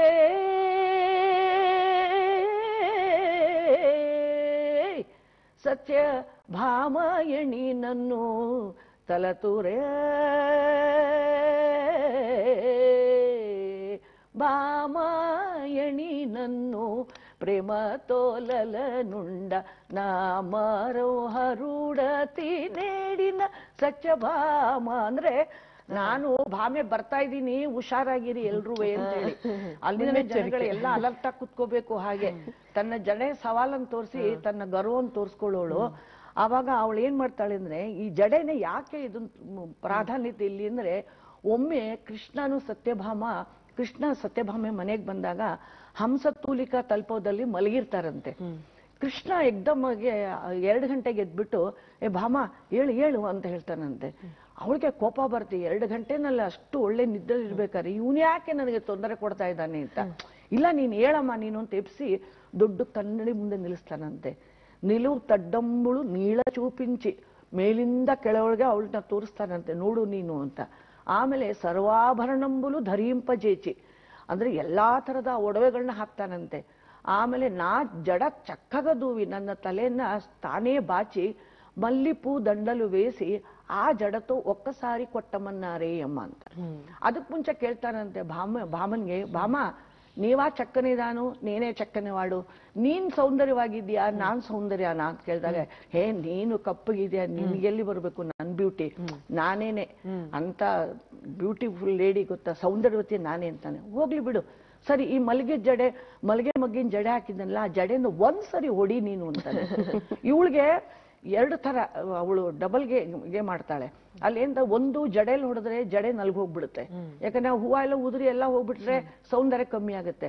ಅದಕ್ಕೆ ಅವಳು ಏನ್ ಮಾಡ್ತಾಳೆ, ಇಲ್ಲಿ ಹಂಗೂ ಇರಬಾರ್ದು ಹಿಂಗೂ ಇರಬಾರ್ದು ಅಂತ ಹೇಳಿ, ಇಲ್ಲಪ್ಪ ನೀನು ಅಖಲಾಂಡ ಕೋಟಿ ಬ್ರಹ್ಮಾಂಡ ನಾಯಕ, ನಿನ್ನನ್ನ ನನ್ ಜಡೆಯಲ್ಲಿ ಹೊಡೆದ್ರೆ ನೀನೆಷ್ಟು ಕೇವಲವಾಗ್ಬಿಡ್ತೀಯ, ಒಂದ್ ಹೆಂಗಸಿನ ಜಡೆಯಿಂದ ಒದೆ ತಿನ್ನವ್ ನೀವನು ಅಂತ ಹೇಳ್ತಾರೆ. ಅದಕ್ಕೆ ಬೇಡಪ್ಪ, ಅದಕ್ಕೆ ನಾನ್ತಾನೆ ಒಕ್ಕಸಾರಿ ಕೊಟ್ಟಮನ್ನಾರೇ ಓಯಮ್ಮ. ಅವಳು ಹೇಳ್ತಾಳೆ ಫ್ರೆಂಡಿಗೆ, ಒಂದ್ಸಲಿ ಹೊಡಿಯಿಂದ ಅಂತ ಆಡಬುದ್ಧಿ ಅಬಲ ಬುದ್ಧಿಗನು, ಅಯ್ಯೋ ಹೆಣ್ ಬುದ್ಧಿ ಗೊತ್ತಲ್ಲ, ಯಾವತ್ತು ಡಾಮಿನೇಷನ್, ಯಾವಾಗ್ಲೂ ಅವರು ಯಾವತ್ತೂ ತನ್ನ ಇದನ್ನ ಬಿಟ್ಕೊಡಲ್ಲ. ಆ ಹೆಣ್ ಬುದ್ಧಿಯಿಂದ ನಾನೇನ್ ಮಾಡ್ಬಿಟ್ಟೆ, ನನಗೆ ಅವನಿಗೆ ಹೊಡಿಲಿಲ್ಲ ನಾನು ಅಂತ ಆಡಬುದ್ಧಿ ಅಪಲ ಬುದ್ಧಿಗನ ಏಮೀ ಜರುಗಲೇಗನಿ ನಾನು ಹೊಡಿಯಲ್ಲ ಅಂದೆ ಅಂತ ಅಲಗಿ ಕೊಸರಿ ದಿಗ್ಗಾ ಬೆಳ್ಳಿಬಾಯಿ ನಮ್ಮ ಅವನಿಗೆ ನನ್ನ ಕೈಯಿಂದ ಒದರ್ಕೊಂಡು ಹೊಟ್ಟೆ ಹೋಗ್ಬಿಟ್ಟ. ಇವತ್ತಿರು ಅವನ್ಗೆ ಇದೆ ನನ್ನ ಗ್ರಾಚಾರ, ಜಡೆನಲ್ಲಿ ಹೊಡಿತೀನಿ ಅಂತೇಳಿ ಜಡತೋ ಕೊಟ್ಟಾಗ ಮಾನನು ನಿನ್ನೀ ವೇಳ, ಜಡತೋ ಕೊಟ್ಟಾಗ ಮಾನನು ಜಡತೋ ನಾ ಜಡತೋ ವಾಲ್ ಜಡತು ಕೀಲ್ ಜಡತೋ. ನನ್ ಜಡೆ ಅಂದ್ರೆ ಬಾಲ, ಆಂಜನೇಯನ್ ಬಾಲ ಇದ್ದಂಗೆ, ವಾಲ್ ನಾ ಜಡತೋ ನನ್ ಜಡೆ, ವಾಲ್ ಜಡತೋ ಬಾಲ, ಕೀಲ್ ಜಡತೋ ತಿರುಗಿಸಿದ್ರೆ ಕೀಲ್ ಸ್ಪ್ರಿಂಗ್ ಹೋಗುತ್ತಲ್ಲ ಹಂಗೆ. ಜಡತೋ ಕೊಟ್ಟಾಗ ಮಾನನು ನಿನ್ನೀ ವೇಳ, ಜಡತೋ ಕೊಟ್ಟಾಗ ಮಾನನು ಜಡತೋ ನಾ ಜಡತೋ ವಾಲ್ ಜಡತೋ ಕೀಲ್ ಜಡತೋ ಅಂದ್ಬಿಟ್ಟು ಅವಳು ಅವನ್ನ ಹೊಡಿಯಕ್ ಹೋಗ್ತಾಳಂತೆ. ಹೊಡೆಯಕ್ ಹೋಗ್ತಾಳ, ಅವಳು ಹೇಳ್ತಾಳೆ, ಏಮೀರ ಇಲಾಟಿ ದುರ್ಬುದ್ಧಿ ಮೀರಕ ಮೇಲೇನು. ಏನ್ ನಿನ್ ದುರ್ಬುದ್ಧಿಗೆ ನಾನು ಹೇಳಿ ನಿನ್ಗೆ, ದುರ್ಬುದ್ಧಿ ಬರೀ ಮೈ ತುಂಬಾ ದುರ್ಬುದ್ಧಿ ನಿನಗೆ, ನಾನು ಅಷ್ಟು ಹೇಳ್ತಾ ಇದ್ದೀನಿ, ಆದ್ರೂ ನಿನಗೆ ಎಷ್ಟು ಇದು, ನಾನು ಇವತ್ತು ಮಾತ್ರ ನಾನು ಹೊಡೆಯೋದು ಖಂಡಿತ ಅಂತ ಹೇಳ್ಬಿಟ್ಟು ಹೇಳ್ತಾಳೆ. ಆಮೇಲೆ ಸಲ್ಲಲು ಸಯ್ಯಗರೆ ಪಲ್ಲೆ ಮಾಡಿಲೋಗಿ ವೆಚ್ಚು ಮೇಡಿ ಮೈನ ಪಾಲ ಮೀದ ಮೇಗಡಲ್ ದೊಂಗಿಲಿನ ವಾಣಿ. ಹೇ ನೀನೇನು ಮಹಾ ದೊಡ್ಡ ಮನುಷ್ಯನ, ನೀನು ಮೊಸರು ಎಲ್ಲಾರು ಕಡ್ದು ಮನೇಲಿ ಬೆಣ್ಣೆ ಇಟ್ಟಿದ್ರೆ ಅದನ್ನ ಕತ್ತಿನ್ನು ಗೊಲ್ಲ ನೀನು, ನಿನಗೆ ಇಷ್ಟೊಂದು ಅಹಂಕಾರ ಇರ್ಬೇಕ, ನನಗೆ ಹಿಂಗೆ ಇರ್ಬೇಕು ಅಂತ ಅಂದ್ಬಿಟ್ಟು ಪರ್ವತ ಮೂಲ ಪೈ ಪಸಕೂರ ಕಾಪರಿ ಪಾರುಟ ಶೂಲಶ ಪೈ ಕಪ್ಪು ಕೊನ್ನವಾನಿ. ಹೇ ಎಂತೋ ರಾಜಸಮಿ ಈ ಗೊಲ್ಲವಾನಿಕಿ, ಎಂತೋ ರಾಜಸಮಿ ಈ ಗೊಲ್ಲವಾನಿ, ಈ ಗೊಲ್ಲವಾನಿ ಈ ಗೊಲ್ಲವಾನಿಕಿ ಎಂತೋ. ಹೀಗೆ ಅವಳು ಕೊನೆಗೆ ಏನ್ ಮಾಡ್ತಾಳೆ, ಕೃಷ್ಣನ ಅವಳು ಹೋಗ್ತಾ ಹೋಗ್ತಾ ಕೃಷ್ಣನ ಹೊಡಿಯಕ್ ಹೋಗ್ತಿರ್ತಾಳಲ್ಲ, ಆಗ ದಾರಿಲಿ ಇರೋರೆಲ್ಲ ಅವಳಿಗೆ ಕೃಷ್ಣನಂಗೆ ಕಾಣ್ತಾರಂತೆ. ಅದಕ್ಕೆ ಹೋಗಿ ಅವ್ರನ್ನ ಹೊಡಿಯಕ್ ಹೋಗ್ತಾಳಂತೆ. ಜಡತು ನಾ ಜಡತು ವಾಲ್ ಜಡತು ಕೀಲ್ ಜಡದು, ಅಯ್ಯೋ ಯಾಕಪ್ಪ ಎದುರುಗಡೆ ಬಂದೆ ನೀನು ಅಂತ ಅಂದ್ಬಿಟ್ಟು ತಿರ್ಗಾ ಮತ್ತು ಇನ್ನೊಂದ್ ಕಡೆ ಹೋಗ್ತಾಳೆ ಹೊಡಿಯಕ್ಕೆ. ಕೊನೆಗೆ ತಿರುಗಿ ತಿರುಗಿ ತಿರುಗಿ ಹೊಡಿಯಕ್ ಹೋಗ್ಬೇಕಾದ್ರೆ ಕೃಷ್ಣನ್ಗೆ ಜ್ಞಾನೋದಯ ಆಗುತ್ತೆ. ಓ ಇದು ಬಿರುಗಾಳಿ ಬರ್ತಾ ಇದೆ, ಇದು ಜಲಕ್ರೀಡೆ ಆಡ್ತಾ ಇದ್ದೀನಿ, ಇಲ್ಲಿ ಹೊಡೆದ್ರೆ ನನ್ನ ಮಾನ ನಿಜವಾಗ್ಲೂ ಹೋಗೋದಂತೂ ನಿಜ, ಅವಳಿರೋ ಜಾಗಕ್ಕೆ ನಾನೇ ಹೋಗ್ಬಿಟ್ರೆ ಎಷ್ಟಾದ್ರೂ ಹುಡ್ಕೊಳ್ಳಿ ಅಂತೇಳಿ ಕೃಷ್ಣ ಬರ್ತಾನಂತೆ. ಆವಾಗಳು ಜಡತೋ ಕೊಟ್ಟಾಗ ಮಾನನು ನಿನ್ನೀ ವೇಳ, ಜಡತೋ ಕೊಟ್ಟಾಗ ಮಾನನು ಹಿಂಗೆ ಹೊಡಿಯಕ್ ಹೋಗಿ ಹೋಗಿ ನೇಣಿಗೆ ಹೊಡಿಬೇಕು, ಕೃಷ್ಣ ಬಂದು ನಿಂತು ಬಿಡ್ತಾನೆ. ಆವಾಗ ಸಡನ್ ಆಗಿ ಆವಾಗ ತುಂಬಾ ಫೀಲ್ ಆಗುತ್ತೆ ಅವಳಿಗೆ, ಅಯ್ಯೋ ಅಂತಂದ್ಬಿಟ್ಟು ಬಂಗಾರು ಪೂಲ ನಿನ್ನು ಪೂಜೆ ಸೇದುರ ನಾ ಸ್ವಾಮಿ, ನಾನು ತಪ್ಪು ಮಾಡಿಬಿಟ್ಟೆ, ಇವತ್ತು ನನ್ನ ಸ್ವರ್ಣ ಖಚಿತವಾದಂಥ ನಂತರ ಸ್ವರ್ಣ ಕಮಲಗಳೇ ಇದೆ, ಚಿನ್ನದ ಹೂಗಳಿದೆ, ಚಿನ್ನದ ಹೂನಲ್ಲಿ ನಿನ್ನ ಪೂಜೆ ಮಾಡ್ತೀವಿ ರಂಗಪುರಿ ವೆಂಕಟೇಶ ರಾರಾಮ ಎಂಟಿದಾಗ ಅಂತೇಳಿ ಅವಳನ್ನ ಕರ್ಕೋತಾಳಂತೆ. ಹೀಗೆ ಸತ್ಯಭಾಮೆಯ ಕೋಪ ಅಲ್ಲಿ. ಇನ್ನೊಂದ್ ಕಡೆ ಹೇಳ್ತಾಳೆ ಅವಳು, ನಿನ್ನ ಗಂಡನ ಹೆಸರೇನು ಹೇಳಿದಾಗ ಸಿಗ್ಗ ಏನು ಎಮ್ಮ ವಾನಿ ಪೇರು ಚೆಪ್ಪ, ನಾನು ಅವನ ಹೆಸರು ಹೇಳಲ್ಲ, ನಾಚಿಕೆ ಆಗುತ್ತೆ ಅಂತ ಹೇಳ್ತಾಳೆ. ವಸುದೇವ ತನಯುಡೈ ವಸುಧಾನು ಜನ್ಮಿ, ಅವನು ವಸುದೇವನ ಮಗ, ವಸುದೇವನ ಕುಟುಂಬದಲ್ಲಿ ಹುಟ್ಟಿದವನು, ಆದ್ರೂ ಹೆಸರು ಹೇಳಲ್ಲ, ಇಂಡೈರೆಕ್ಟ್ ಆಗಿ ಹೇಳ್ತಾಳೆ. ಆಮೇಲೆ ಹೇಳ್ತಾಳೆ, ಆಮೇಲೆ ಅವಳು ಹೇಳ್ತಾಳೆ, ನನಗೂ ಅವನಿಗೂ ತುಂಬಾ ಚಿಕ್ಕ ವಯಸ್ಸಲ್ಲೇ ಮದುವೆ ಆಗೋಗಿತ್ತು ಅಂತೆಲ್ಲ ಹೇಳಿ ಕತೆ ಎಲ್ಲ ಹೇಳ್ತಾಳೆ. ಅಂದ್ರೆ ಆ ಮಟ್ಟದಿಂದ ಈ ಮಟ್ಟಕ್ಕೆ ಬಂದ್ಬಿಡ್ತಾಳೆ ಅವಳು. ಅಂದ್ರೆ ನವರಸಗಳು ಪೂರ್ತಿ ಭಾವಕಲಾಪದಲ್ಲಿ ನೋಡ್ಬೋದು ನೀವು. ಆಮೇಲೆ ತಾಳಗಳ ವೈವಿಧ್ಯತೆ, ಆಮೇಲೆ ರಾಗಗಳ ವೈವಿಧ್ಯತೆ, ಎಷ್ಟು ಅದಕ್ಕೆ ಜಾನಪದ ಶೈಲಿಯ ಸಂಗೀತನೂ ಬರ್ತೀಗೆ. ಎಂತೋ ರಾಜಸಮೆ ಈ ಗೊಲ್ಲವಾನಿಕೆ, ಎಂತೋ ರಾಜಸಮೆ ಈ ಗೊಲ್ಲವಾನಿ, ಈ ಗೊಲ್ಲ ಓಯಮ್ಮಲಾರ అడుగో చంద్రుడియో ఉదయం బాయేనే ఓయమ్మలార అడుగో ಓಯಕ್ಕಲಾರ ಅಡುಗೋ ನೀ ತಾಳಲೆ ಇದೆಲ್ಲ ಹೀಗೆ ತಿಷ್ಟ ನಡೆ ಹಿಂಗೆಲ್ಲ ಬರುತ್ತೆ. ಸೊ ನೋಡಿ ಎಷ್ಟು ನಿಮ್ಗೆ ಬೇರೆ ಬೇರೆ ವಿಭಿನ್ನ ರಾಗಗಳು ಬಂತು. ಇದು ಬಂಗಾರು ಪೂಲ ನಿನ್ನು ಪೂಜಸೇದುರಾ ನಾ ಸ್ವಾಮಿ ರಂಗಪುರಿ ವೆಂಕಟೇಶ ರಾರಾ మా ఇంటిದಾಗ ರಂಗಪುರಿ ವೆಂಕಟೇಶ. ಅಲ್ಲಿ ನೋಡಿ ಎಷ್ಟು ಅವಳು ಸಾಫ್ಟ್ ಆಗ್ಬಿಡ್ತಾಳೆ, ಸಡನ್ ಆಗಿ ಕೋಪಿಷ್ಟೆ ಆಗ್ತಾಳೆ. ಹಿಂಗೆ ಈ ನವರಸಗಳು ನೋಡಬೇಕು ಅಂದ್ರೆ ಆ ಭಾಮಕಲ. ಅದ್ಭುತ ಮೇಡಮ್, ನಿಜವಾಗ್ಲೂ ಪದಗಳೇ ಸಾಲ್ತಾ ಇಲ್ಲ. ನಮ್ಮನ್ನು ಬಾಬಾರೇಗಕ್ಕೆ ಕರ್ಕೊಂಡು ಹೋಗ್ಬಿಟ್ರಿ ನೀವು. ಏನಂತೀರಿ ರಂಜನಿ? ಹೌದು, ಖಂಡಿತ ಸಂಧ್ಯಾ. ನೋಡ್ತಾ ಇದ್ರೆ ನೀವು ಭಾಮಾಕಲಪಲ್ಲಿ ಹೇಳಿರಿ ಅವಳು ಅತಿಲೋಕ ಸುಂದರಿ ಅಂತ ಅವಳು ಹೇಳ್ಕೊತಾಳೆ ಅಂತ. ನಮ್ಗೆ ಇಲ್ಲಿ ಉಷಾದಾತಾರ್ ಅವ್ರು ಕಾಣಿಸ್ಲಿಲ್ಲ, ಸಾಕ್ಷಾತ್ ನಿಮ್ಮ ಹಸ್ತಗಳನ್ನ, ನಿಮ್ಮ ಅಭಿನಯ ನೋಡ್ತಾ ಎಂತ ಸೌಭಾಗ್ಯ ನಮ್ದು. ನಾವು ಭರತನಾಟ್ಯ ಕಲಿಲಿಲ್ಲ, ಆದ್ರೂ ಇಂತಹ ಒಂದು ಅವಕಾಶ. ಆಡೋರಿದ್ರೆ ಇನ್ನೂ ಇನ್ವಾಲ್ವ್ ಆಗ್ಬಹುದು, ಆದ್ರೂ ಏನೋ ಮೇಡಮ್. ಈಗ ನೀವು ಹೇಳಿದ್ರಿ ಈ ಭಾಮಕಲಾಪ ಬಗ್ಗೆ ಎಲ್ಲ, ನೀವು ಅನೇಕ ನೃತ್ಯ ಪ್ರಕಾರಗಳ ಶೈಲಿಯಲ್ಲಿ ನೀವು ಕರಗತ ಮಾಡ್ಕೊಂಡಿದ್ದೀರಿ. ನಿಮ್ಮ ಹೆಚ್ಚು ಒಲವಿನ ಕ್ಷೇತ್ರ ಅಂದ್ರೆ ನೀವು ಹೆಚ್ಚು ಅಧ್ಯಯನ ಮಾಡಿದಂತಹ ಒಂದು ವಿಷಯ ಯಾವುದಾಗಿ? ನಾನು ಅಧ್ಯಯನ ಅಂತ ಬಂದಾಗ ನನಗೆ ಕಲೆಗಳಲ್ಲಿ ಎಲ್ಲಾ ಕಲೆಗಳು ತುಂಬಾ ಪ್ರಿಯವಾದಿದೆ. ನನಗೆ ಭರತನಾಟ್ಯಂ ಇಷ್ಟ, ಇದಿಷ್ಟ ಇಲ್ಲ ಅಂತ ಏನಿಲ್ಲ. ಅಂದ್ರೆ ನಾನು ಇಷ್ಟಪಟ್ಟನೇ ಇವೆಲ್ಲ ಕಲ್ತಿದ್ದು. ಭರತನಾಟ್ಯಂ ಕಲೀಲೇಬೇಕು, ಬೇಸಿಕ್ ಕಲ್ತೆ. ಮೋಹಿನಿಯಾಟ್ಟಂ ಕಲೀಲೇಬೇಕು, ಕಲ್ತೆ. ನೆಕ್ಸ್ಟ್ ಕಥಕಳಿ ಯಾಕೆ ಕಲಿಬಾರ್ದು, ಆ ಒಂದು ಇಂಟ್ರೆಸ್ಟ್ ಇಂದ ಗುರುಗಳನ್ನ ಮನೆಗೆ ಕರೆಸಿ ಕಥಕಳಿ ಕಲ್ತೆ. ಮೈಸೂರು ಶೈಲಿ ಅಭಿನಯ ಕಲ್ತೆ, ಕೂಚಿಪುಡಿ ಕಲ್ತೆ, ದೇವಾಲಯ ಇದು ಎಲ್ಲದಕ್ಕಿಂತ ಬಗ್ಗೆ ಏನಂದ್ರೆ ನಾನು ಜಾಸ್ತಿ ಪ್ರೋಗ್ರಾಮ್ ಮಾಡ್ತಾ ಇರೋದು ದೇವಾಲಯ ನೃತ್ಯಗಳು. ಯಾಕಂದ್ರೆ ಇದು ನಶಿಸಿ ಹೋದಂತಹ ಒಂದು ಕಲೆ ಇದು. ಹಿಂದೆ ದೇವಾಲಯದಲ್ಲಿ ಬಹಳ ವರ್ಷಾನ್ಗಟ್ಲೆ ಹಿಂದೆ ದೇವದಾಸಿಗಳು ಈ ನೃತ್ಯ ಮಾಡ್ತಾ ಇದ್ರು ಅಂತ ನಾವು ತೇರಿನಲ್ಲಿ ಓದ್ತೀವಿ. ಎಲ್ಲೂ ನಮ್ಗೆ ನೋಡ್ಲಿಕ್ಕೆ ಅವಕಾಶ ಸಿಕ್ಕಿರ್ಲಿಲ್ಲ.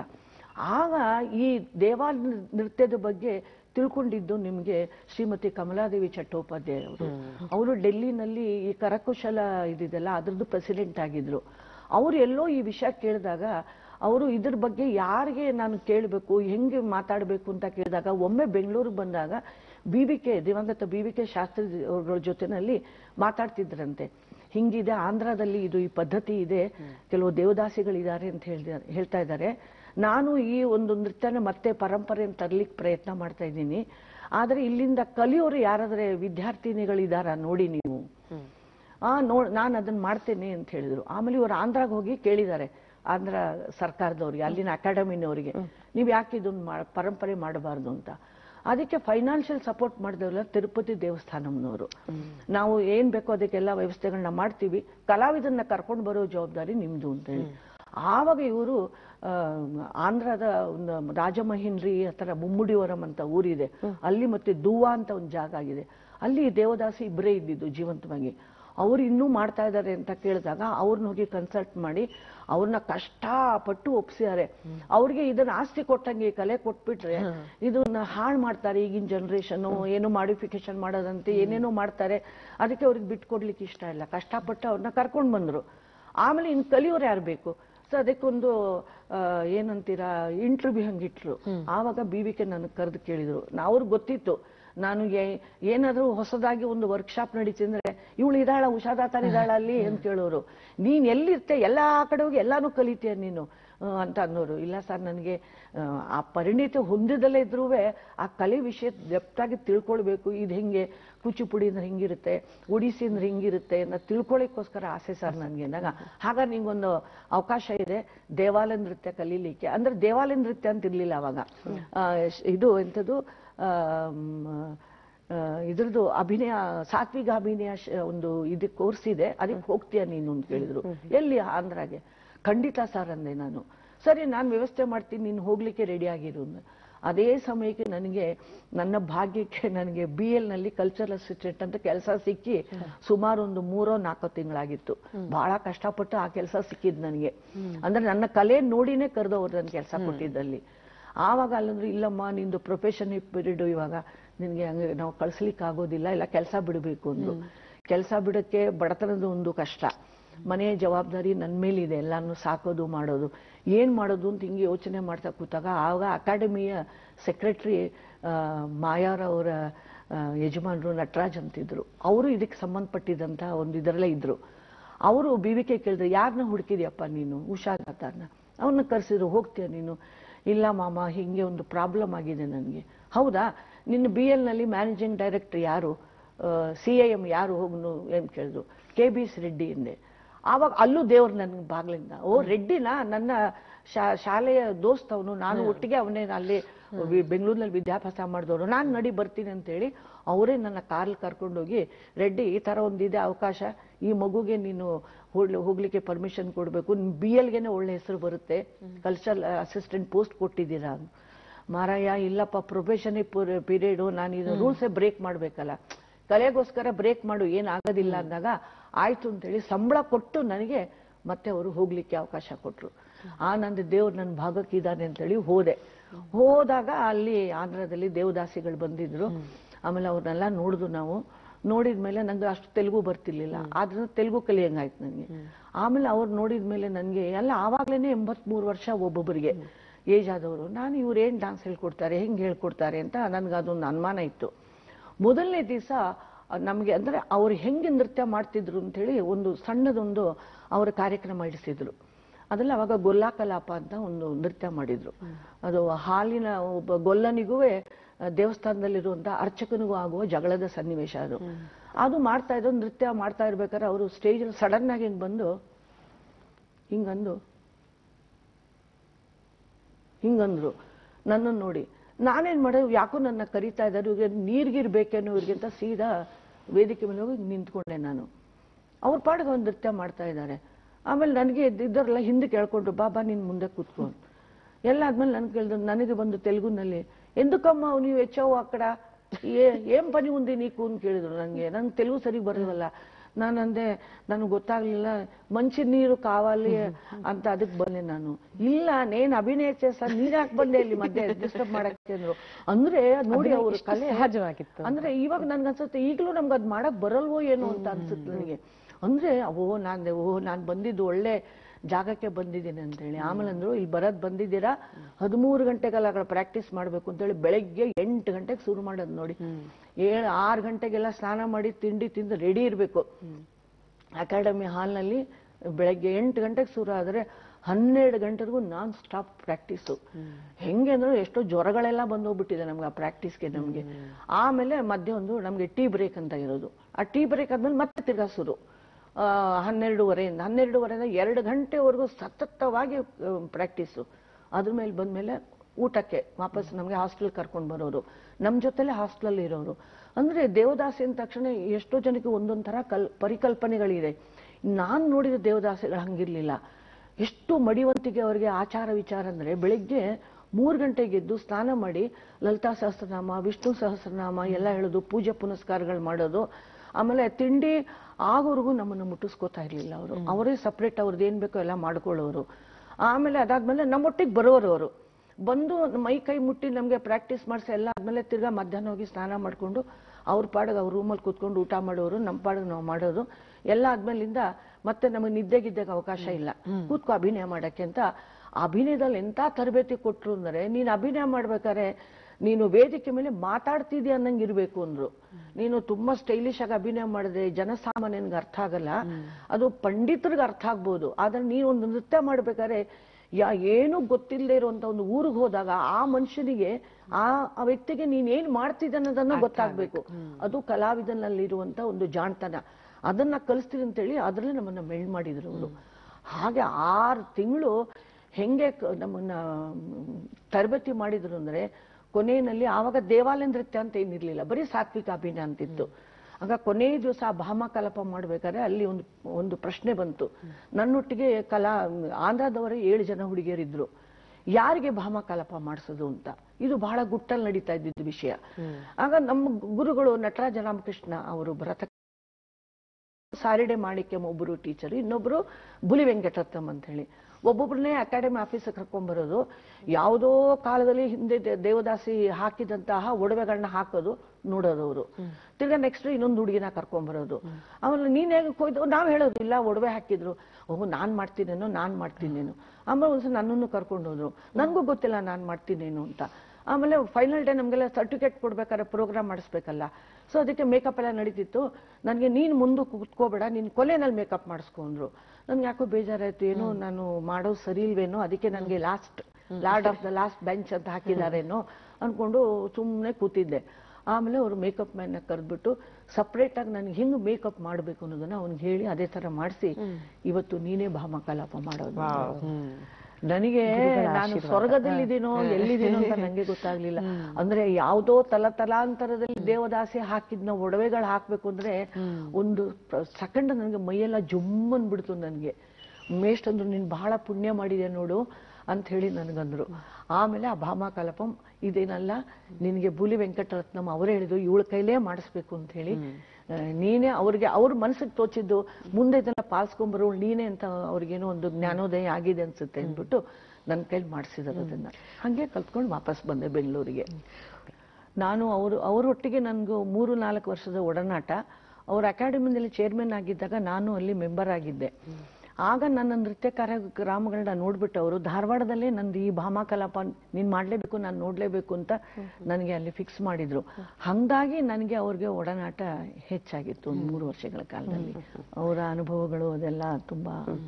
ಮೇಡಮ್, ಈಗ ತಾನೇ ನೀವು ನಶಿಸಿ ಹೋಗುತ್ತಿರುವಂತಹ ದೇವಾಲಯ ನೃತ್ಯಗಳ ಬಗ್ಗೆ ನೀವು ಹೇಳ್ತಾ ಇದ್ರಿ, ಅದರ ಸಾತ್ವಿಕ ಅಭಿನಯ ಹಾಗೆ ಷೋಡಶ ಉಪಚಾರದ ಬಗ್ಗೆ. ದೇವಾಲಯ ಅಂದ್ರೆ ಹಿಂದೆ ದೇವಾಲಯ ನೃತ್ಯದಲ್ಲಿ ದೇವದಾಸಿ ಮೊದಲು ಯಾವಾಗ್ಲೂ ಇದು ಪೂಜಾ ವಿಧಿ ಕ್ರಮಗಳಂತ ಷೋಡಶ ಉಪಚಾರ ಪೂಜಾ ಕ್ರಮ ಅಂತ ಹೇಳಿ. ಅದೇ ಹೇಗೆ ಅಂದ್ರೆ ದೇವದಾಸಿನ ಅವರು ದೇವಸ್ಥಾನಕ್ಕೆ ಬರೋ ಮಾಡ್ಕೊಡ್ಬೇಕಾದ್ರೆ ಒಂದು ರಾಜನ್ನ ಇದನ್ನ ಬರೋ ಮಾಡ್ಕೊಡ್ತಾರೆ. ಹಾಗೆ ಛತ್ರಿ, ಚಾಮರ, ಪಂಚಕನ್ನಿಕೆಯರು, ಕುಂಭ, ಆಮೇಲೆ ಕಲಶ, ಪಂಚ ಸೌಭಾಗ್ಯವತಿಯರು ಇವರೆಲ್ಲ ಇರಬೇಕು. ಬಂದ ಮೇಲಿಂದ ಏನಾಗುತ್ತೆ ಅಂದ್ರೆ ಅಲ್ಲಿ ದೇವಸ್ಥಾನದಾಗ ಗರ್ಭಗುಡಿಯ ಮುಂದೆ ಒಂದು ಧ್ವಜಸ್ತಂಭ ಇರುತ್ತೆ, ಇವಾಗ್ಲೂ ಕೂಡ ಇರುತ್ತೆ. ಅಲ್ಲಿ ಬ್ರಹ್ಮ ನೆಲೆಸ್ತಿರ್ತಾನೆ ಅಂತ ಹೇಳಿ. ಬ್ರಹ್ಮನಿಗೆ ಪ್ರಿಯವಾದ ರಾಗ, ಪ್ರಿಯವಾದ ತಾಳ, ಪ್ರಿಯವಾದ ರಾಗ ಎಲ್ಲ ನುಡಿಸಿ ಆದ್ಮೇಲಿಂದ ದೇವದಾಸಿ ಒಳಗಡೆ ಬರ್ತಾಳೆ. ಬಂದ ಮೇಲಿಂದ ಅವಳ ಸುತ್ತ ದೇವಸ್ಥಾನದ ಪ್ರಣಾಂಗಣ ಇರುತ್ತಲ್ಲ, ಅಲ್ಲಿ ವಾಯು, ವರುಣ, ಅಗ್ನಿ, ಯಮ, ನೈಋತ್ಯ, ಈಶಾನ್ಯ, ವಾಯವ ಎಲ್ಲರೂ ಅಲ್ಲಿ ವಾಸವಾಗಿರ್ತಾರೆ. ಅವನ್ನ ತೃಪ್ತಿಪಡಿಸ್ಬೇಕು ನಾವು ಮೊದಲು. ಯಾಕಂದ್ರೆ ದೇವಸ್ಥಾನದ ಒಳಗಿರುವಂತಹ ಗರ್ಭಗುಡಿಯ ಮೂರ್ತಿಯನ್ನ ಕಾಯುವಂತ ಪೊಲೀಸ್ ಅವರುಗಳು ಅಂತ ಹೇಳೋರು. ಅವ್ರಿಗೆ ನೀನು ಸಂತೃಪ್ತಿ ಮಾಡೋದಲ್ಲೇನೆ ನೀನು ಎಕ್ದಮ್ ಆಗಿ ನೀನು ಉತ್ಸವ ದೇವಸ್ಥಾನದ ಗರ್ಭಗುಡಿಯೊಳಗೆ ಪ್ರವೇಶ ಮಾಡಿ ಆ ದೇವರಿಗೆ ನೀನು ಪೂಜೆ ಮಾಡಿದ್ರೆ ಅದು ಅಷ್ಟು ಸರಿ ಇಲ್ಲ ಅಂತ ಹೇಳಿ. ಅದಕ್ಕೆ ಒಂದೊಂದು ದೇವತೆಗಳಿಗೆ ಪ್ರಿಯವಾದ ರಾಗ, ಪ್ರಿಯವಾದ ತಾಳ, ಪ್ರಿಯವಾದ ನರ್ತನ ಎಲ್ಲಾನು ಮಾಡಿ ಅವರಿಗೆ ಬಲಿ ಹಾಕೋದು. ಕೊನೆಗೆ ಬಲಿ ಅಂದ್ರೆ ಇಲ್ಲಿ ಪ್ರಾಣಿ ಬಲಿ ಅಲ್ಲ, ಅನ್ನವನ್ನ ಕುಂಕುಮದಲ್ಲಿ ಕಲಿಸ್ಬಿಟ್ಟು ಅದನ್ನ ಹಾಕೋರು ಎಲ್ಲಾ ಕಡೆ. ನೀವೀಗ ಹಳೆ ಕಾಲದ ದೇವಸ್ಥಾನಗಳಲ್ಲಿ ಹೋದ್ರೆ ಈಗಲೂ ಕುಂಬಳಕಾಯಿನಲ್ಲಿ ಮಾಡ್ತಾರೆ ಕೆಲವರು, ಬೂದು ಕುಂಬಳಕಾಯಿ, ಇಲ್ಲನ ಅನ್ನನ ಅಂದ್ರೆ ಅವ್ರಿಗೆಲ್ಲ ಅಲ್ಲಿ ಶಾಂತಿ ಮಾಡ್ಬೇಕು ಅಂತೇಳಿ. ಆಮೇಲೆ ದೇವಸ್ಥಾನದ ಗರ್ಭಗುಡಿಯೊಳಗೆ ಅವಳೇ ಹೋಗಿ ಆ ಕುಂಭನ ಹತ್ತಿಸ್ಕೊಡ್ತಾರೆ. ಅವಳು ಯಾವತ್ತೂ ಬೆನ್ನು ತೋರಿಸಬಾರದು ಯಾರಿಗೂ ಅಂತ. ಆ ಟೈಮ್ನಲ್ಲಿ ಯಾರು ಇರೋದಿಲ್ಲ. ದೇವಸ್ಥಾನದ ಅರ್ಚಕರು, ವಾದ್ಯವೃಂದದವರು, ದೇವಸ್ಥಾನಕ್ಕೆ ಸಂಬಂಧಪಟ್ಟಂತ ಒಬ್ರು ಯಾರು ಇರ್ತಾರೆ ಅವರು ಒಬ್ರು ನೋಡ್ಕೊಳ್ಳೋರು ಅವರೊಬ್ರು ಇರ್ತಾರೆ ಅಷ್ಟೇನೆ. ಊರಿನ ಪಟೇಲ ಅಂತ ಹೇಳ್ತಾರೆ ಅವ್ರು ಅಷ್ಟೇನೆ. ಅವರೆಲ್ಲ ನೃತ್ಯ ಮಾಡಿದ್ಮೇಲೆ ಆ ಕುಂಭ ತಗೊಂಡ್ಬಂದು ಬೆನ್ನು ತೋರಿಸ್ತಲೇ ದೇವರಿಗೆ ಬಂದು ಆ ಕುಂಭಾರ್ತಿನ ಮಾಡಬೇಕು, ಕುಂಭ ಪ್ರತಿಷ್ಠಾಪನೆ ಮಾಡಬೇಕು. ಕಲಶ ಸ್ಥಾಪನೆ ಮಾಡಿದ್ಮೇಲೆ ಅಲ್ಲಿ ಇದು ರುದ್ರ ಚಮಕ ಹೇಳಕ್ ಅವಕಾಶ ಇಲ್ಲ. ಆದ್ರಿಂದ ಅದೇ ತರದಲ್ಲಿ ಜತಿಗಳನ್ನ ಹೇಳ್ತಾರೆ. ಅದು ಇದನ್ನ ಅದ್ದಿಮೋಹರ ಅಂತೇಳಿ. ಅದ್ದಿಮೋಹರ ಆದ್ಮೇಲೆ ವಿನಾಯಕ ಕೌತ್ವ 72 ಅಕ್ಷರದಲ್ಲಿ ತಾಳಗಳ ಇದ್ರ 72 ಅಕ್ಷರದಲ್ಲಿ ಬರುತ್ತೆ. ಅದನ್ನ ನೃತ್ಯ ಮಾಡಿದಾಗ ದೇವದಾಸಿ ಕಾಲಲ್ಲಿ ವಿನಾಯಕನ ಚಿತ್ರ ಮೂಡ್ತಾ ಇತ್ತು ಅಂತ. ಆಮೇಲೆ ಅದನ್ನ ಮಾಡಬಾರ್ದು ಅಂತ ನಿಷಿದ್ಧ ಮಾಡಿ ಆದಿ ತಾಳಕ್ಕೆ ಕನ್ವರ್ಟ್ ಮಾಡ್ಕೊಂಡ್ರದನ್ನ. ಇಷ್ಟೆಲ್ಲ ಆಗೋಷ್ಟೊತ್ತಿಗೆ 1-1.5-2 ಗಂಟೆ ಕಾಲ ಆಗುತ್ತೆ. ಆಮೇಲೆ ಅವಳನ್ನ ಗರ್ಭಗುಡಿಯಿಂದ ಪ್ರಣಾಂಗಣಕ್ಕೆ ಇದ್ರಿಗೆ ದರ್ಬಾರ್ ಹಾಲ್ ಕರ್ಕೊಂಡ್ ಬರ್ತಾರೆ. ಹಿಂದೆ ನೋಡಿರ್ಬೇಕು ನೀವು, ಒಂದಿನ ಉತ್ಸವ ಮೂರ್ತಿಯಿಂದ ಪಲ್ಲಕ್ಕಿನಲ್ಲಿ ಇಟ್ಟಿರ್ತಾರೆ ಹೊರಗಡೆ. ಆ ಪಲ್ಲಕ್ಕಿನಲ್ಲಿ ಅಲ್ಲಿ ದೇವರ ದರ್ಶನ ಮಾಡಬಹುದು ಎಲ್ಲಾರು.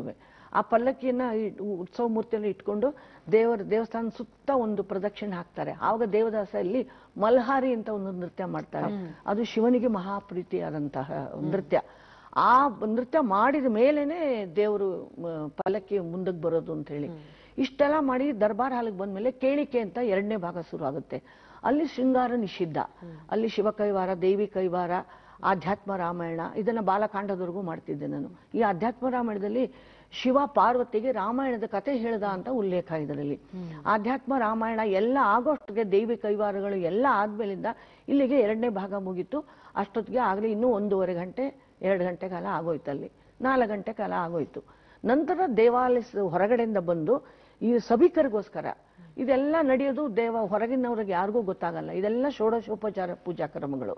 ನಂತರ ಹೊರಗಡೆ ಬಂದ್ಮೇಲೆ ಭಾಮಾಕಲಾಪ, ಭಾಗವತ ಮೇಳ. ಆ ಭಾಗವತ ಮೇಳದಲ್ಲಿ ಯಾವುದು ಬೇಕಾದ್ರೂ ನೃತ್ಯ ಪ್ರಕಾರಗಳನ್ನ ನಾವು ಮಾಡ್ಕೊಂಡು ಬರೋಂಥದ್ದು. ನಮ್ಗೆ ಇವಾಗ ಇದನ್ನೆಲ್ಲ ಕೇಳ್ತಿದ್ರೆ ಹೊಸ ವಿಚಾರಗಳು. ಯಾಕೆಂದ್ರೆ ಇಡೀ ನಾಡಿನಲ್ಲಿ ಈ ದೇವಾಲಯ ನೃತ್ಯವನ್ನು ಅಧಿಕೃತವಾಗಿ ಮಾತನಾಡುವಂತ ಧ್ವನಿ ನಿಮ್ದು. ಯಾಕೆಂದ್ರೆ ಇದನ್ನ ಪ್ರಯೋಗ ಮಾಡಿರುವಂತಹ ತೀರಾ ಬೆರಳೆಣಿಕೆಯ ಕಲಾವಿದರಲ್ಲಿ ನೀವಿರುವಂತವ್ರು. ಸೃಜನಶೀಲತೆ, ಕ್ರಿಯಾಶೀಲತೆ ಎಲ್ಲ ಮೈವೆತ್ತು ನಿಂತಿರುವಂತಹ ಕಲಾವಿದೆ. ಅನೇಕ ಹೊಸ ಹೊಸ ರೀತಿಯ ಪ್ರಯೋಗಗಳನ್ನ ಮಾಡ್ತೀರಿ. ಅದರಲ್ಲಿ ಒಂದು ಗಂಗಾ ಗೌರಿ ವಿಲಾಸ ಅನ್ನೋಂಥದ್ದು. ಯಾಕೆ 3 ಅದ್ಭುತ ಕಲಾವಿದೆಯರು ವೇದಿಕೆ ಮೇಲೆ ಸೇರೋ ಅಂತ ಒಂದು ಅದ್ಭುತ ಸಮಾಗಮ ಅದು. ನೀವು ಮತ್ತು ಭಾನುಮತಿ ಮೇಡಮ್ ಅವರು, ವೀಣಾ ಮೇಡಮ್ ಅವರು, ಇವರೆಲ್ಲ ಸೇರ್ ಮಾಡುವಂಥದ್ದು. ಆ ಪ್ರಯತ್ನ ಕೂಡ ಬಹಳ ಮೆಚ್ಚುಗೆಯನ್ನ ಪಡೆಯುತ್ತೆ. ರಸಿಕರು ಮುಗಿಬಿದ್ದು ಬಂದು ನೋಡೋ ಅಂತ ಒಂದು ಪ್ರದರ್ಶನ ಅದು.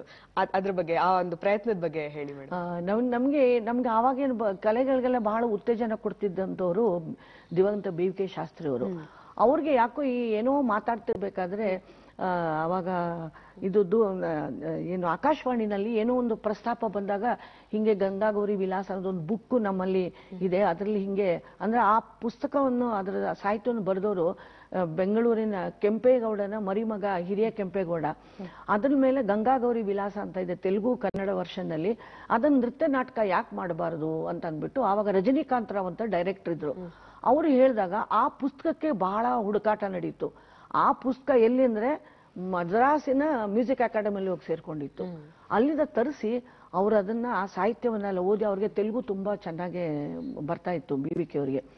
ಆವಾಗ ಅದನ್ನ ಏನ್ ಮಾಡಿದ್ರು, ಕರೆದು ನಮ್ಮನ್ನ ಹೇಳಿದ್ರು, ಜಾನ್ವಿ ಜಯಪ್ರಕಾಶ್ ಅಂತ ಹಾಡೋರು ತುಂಬಾ ಇವಾಗಿಲ್ಲ ಅವರು, ಅವ್ರನ್ನ ಕರೆದು ಇದಕ್ಕೆ ರಾಗ ಸಂಯೋಜನೆ ಎಲ್ಲ ಮಾಡಿ ಇದನ್ನ ಯಾಕೆ ಮಾಡಬಾರ್ದು ಅಂತ ಕರೆದಾಗ, ತಿರ್ಗಾ ಅವ್ರಿಗೆ ಗೊತ್ತು ನಮ್ಗೆ ನೃತ್ಯ ಅಂದ್ರೆ ಹುಚ್ಚು ಅನ್ನೋದು ಗೊತ್ತಿತ್ತು ಅವರಿಗೆ.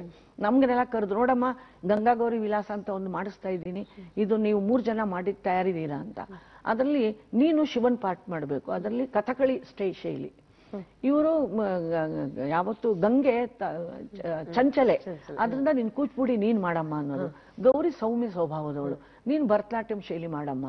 3 ಜನ 3 ಶೈಲಿ, ಒಂದೇ ವೇದಿಕೆ, 3 ವಿಭಿನ್ನವಾದ ವಾದ್ಯಗಳು, ವಿಭಿನ್ನವಾದ ಸಂಗೀತ ಇಟ್ಕೊಂಡು ಸುಮಾರು ಇದು ಒಂದು 11 ಕಾರ್ಯಕ್ರಮಗಳನ್ನ ಮಾಡಿ ಬೆಂಗಳೂರಿನಲ್ಲಿ ಎಲ್ಲಾ ಬಹಳ ಪ್ರಸಿದ್ಧವಾಗಿದೆ. ದೇಶ ವಿದೇಶಗಳಲ್ಲಿ ನೀವು ಅನೇಕ ಕಾರ್ಯಕ್ರಮಗಳನ್ನು ನೀಡಿದ್ದೀರಿ ಮೇಡಮ್. ನಿಮ್ಮ ಒಂದು ಜೀವನದಲ್ಲಿ ನೀವು ನೆನಪಿಸ್ಕೊಳ್ಳುವಂತ ಒಂದು ವಿಶೇಷವಾದಂತ ಒಂದು ಪ್ರದರ್ಶನ ಯಾರಿಗಾದ್ರೂ ನೀವು ನೀಡಿರಬಹುದಾ, ಅಥವಾ ಅಂಥದ್ದೊಂದು ಅಪೂರ್ವವಾದಂತ ಒಂದು ಘಟನೆ? ಆ ಥರ ಅಂತಂದ್ರೆ ನಾನು ಬೇಕಾದಷ್ಟು ಅನುಭವಗಳು ನನಗಾಗಿದೆ, ಇಲ್ಲ ಅಂತಲ್ಲ.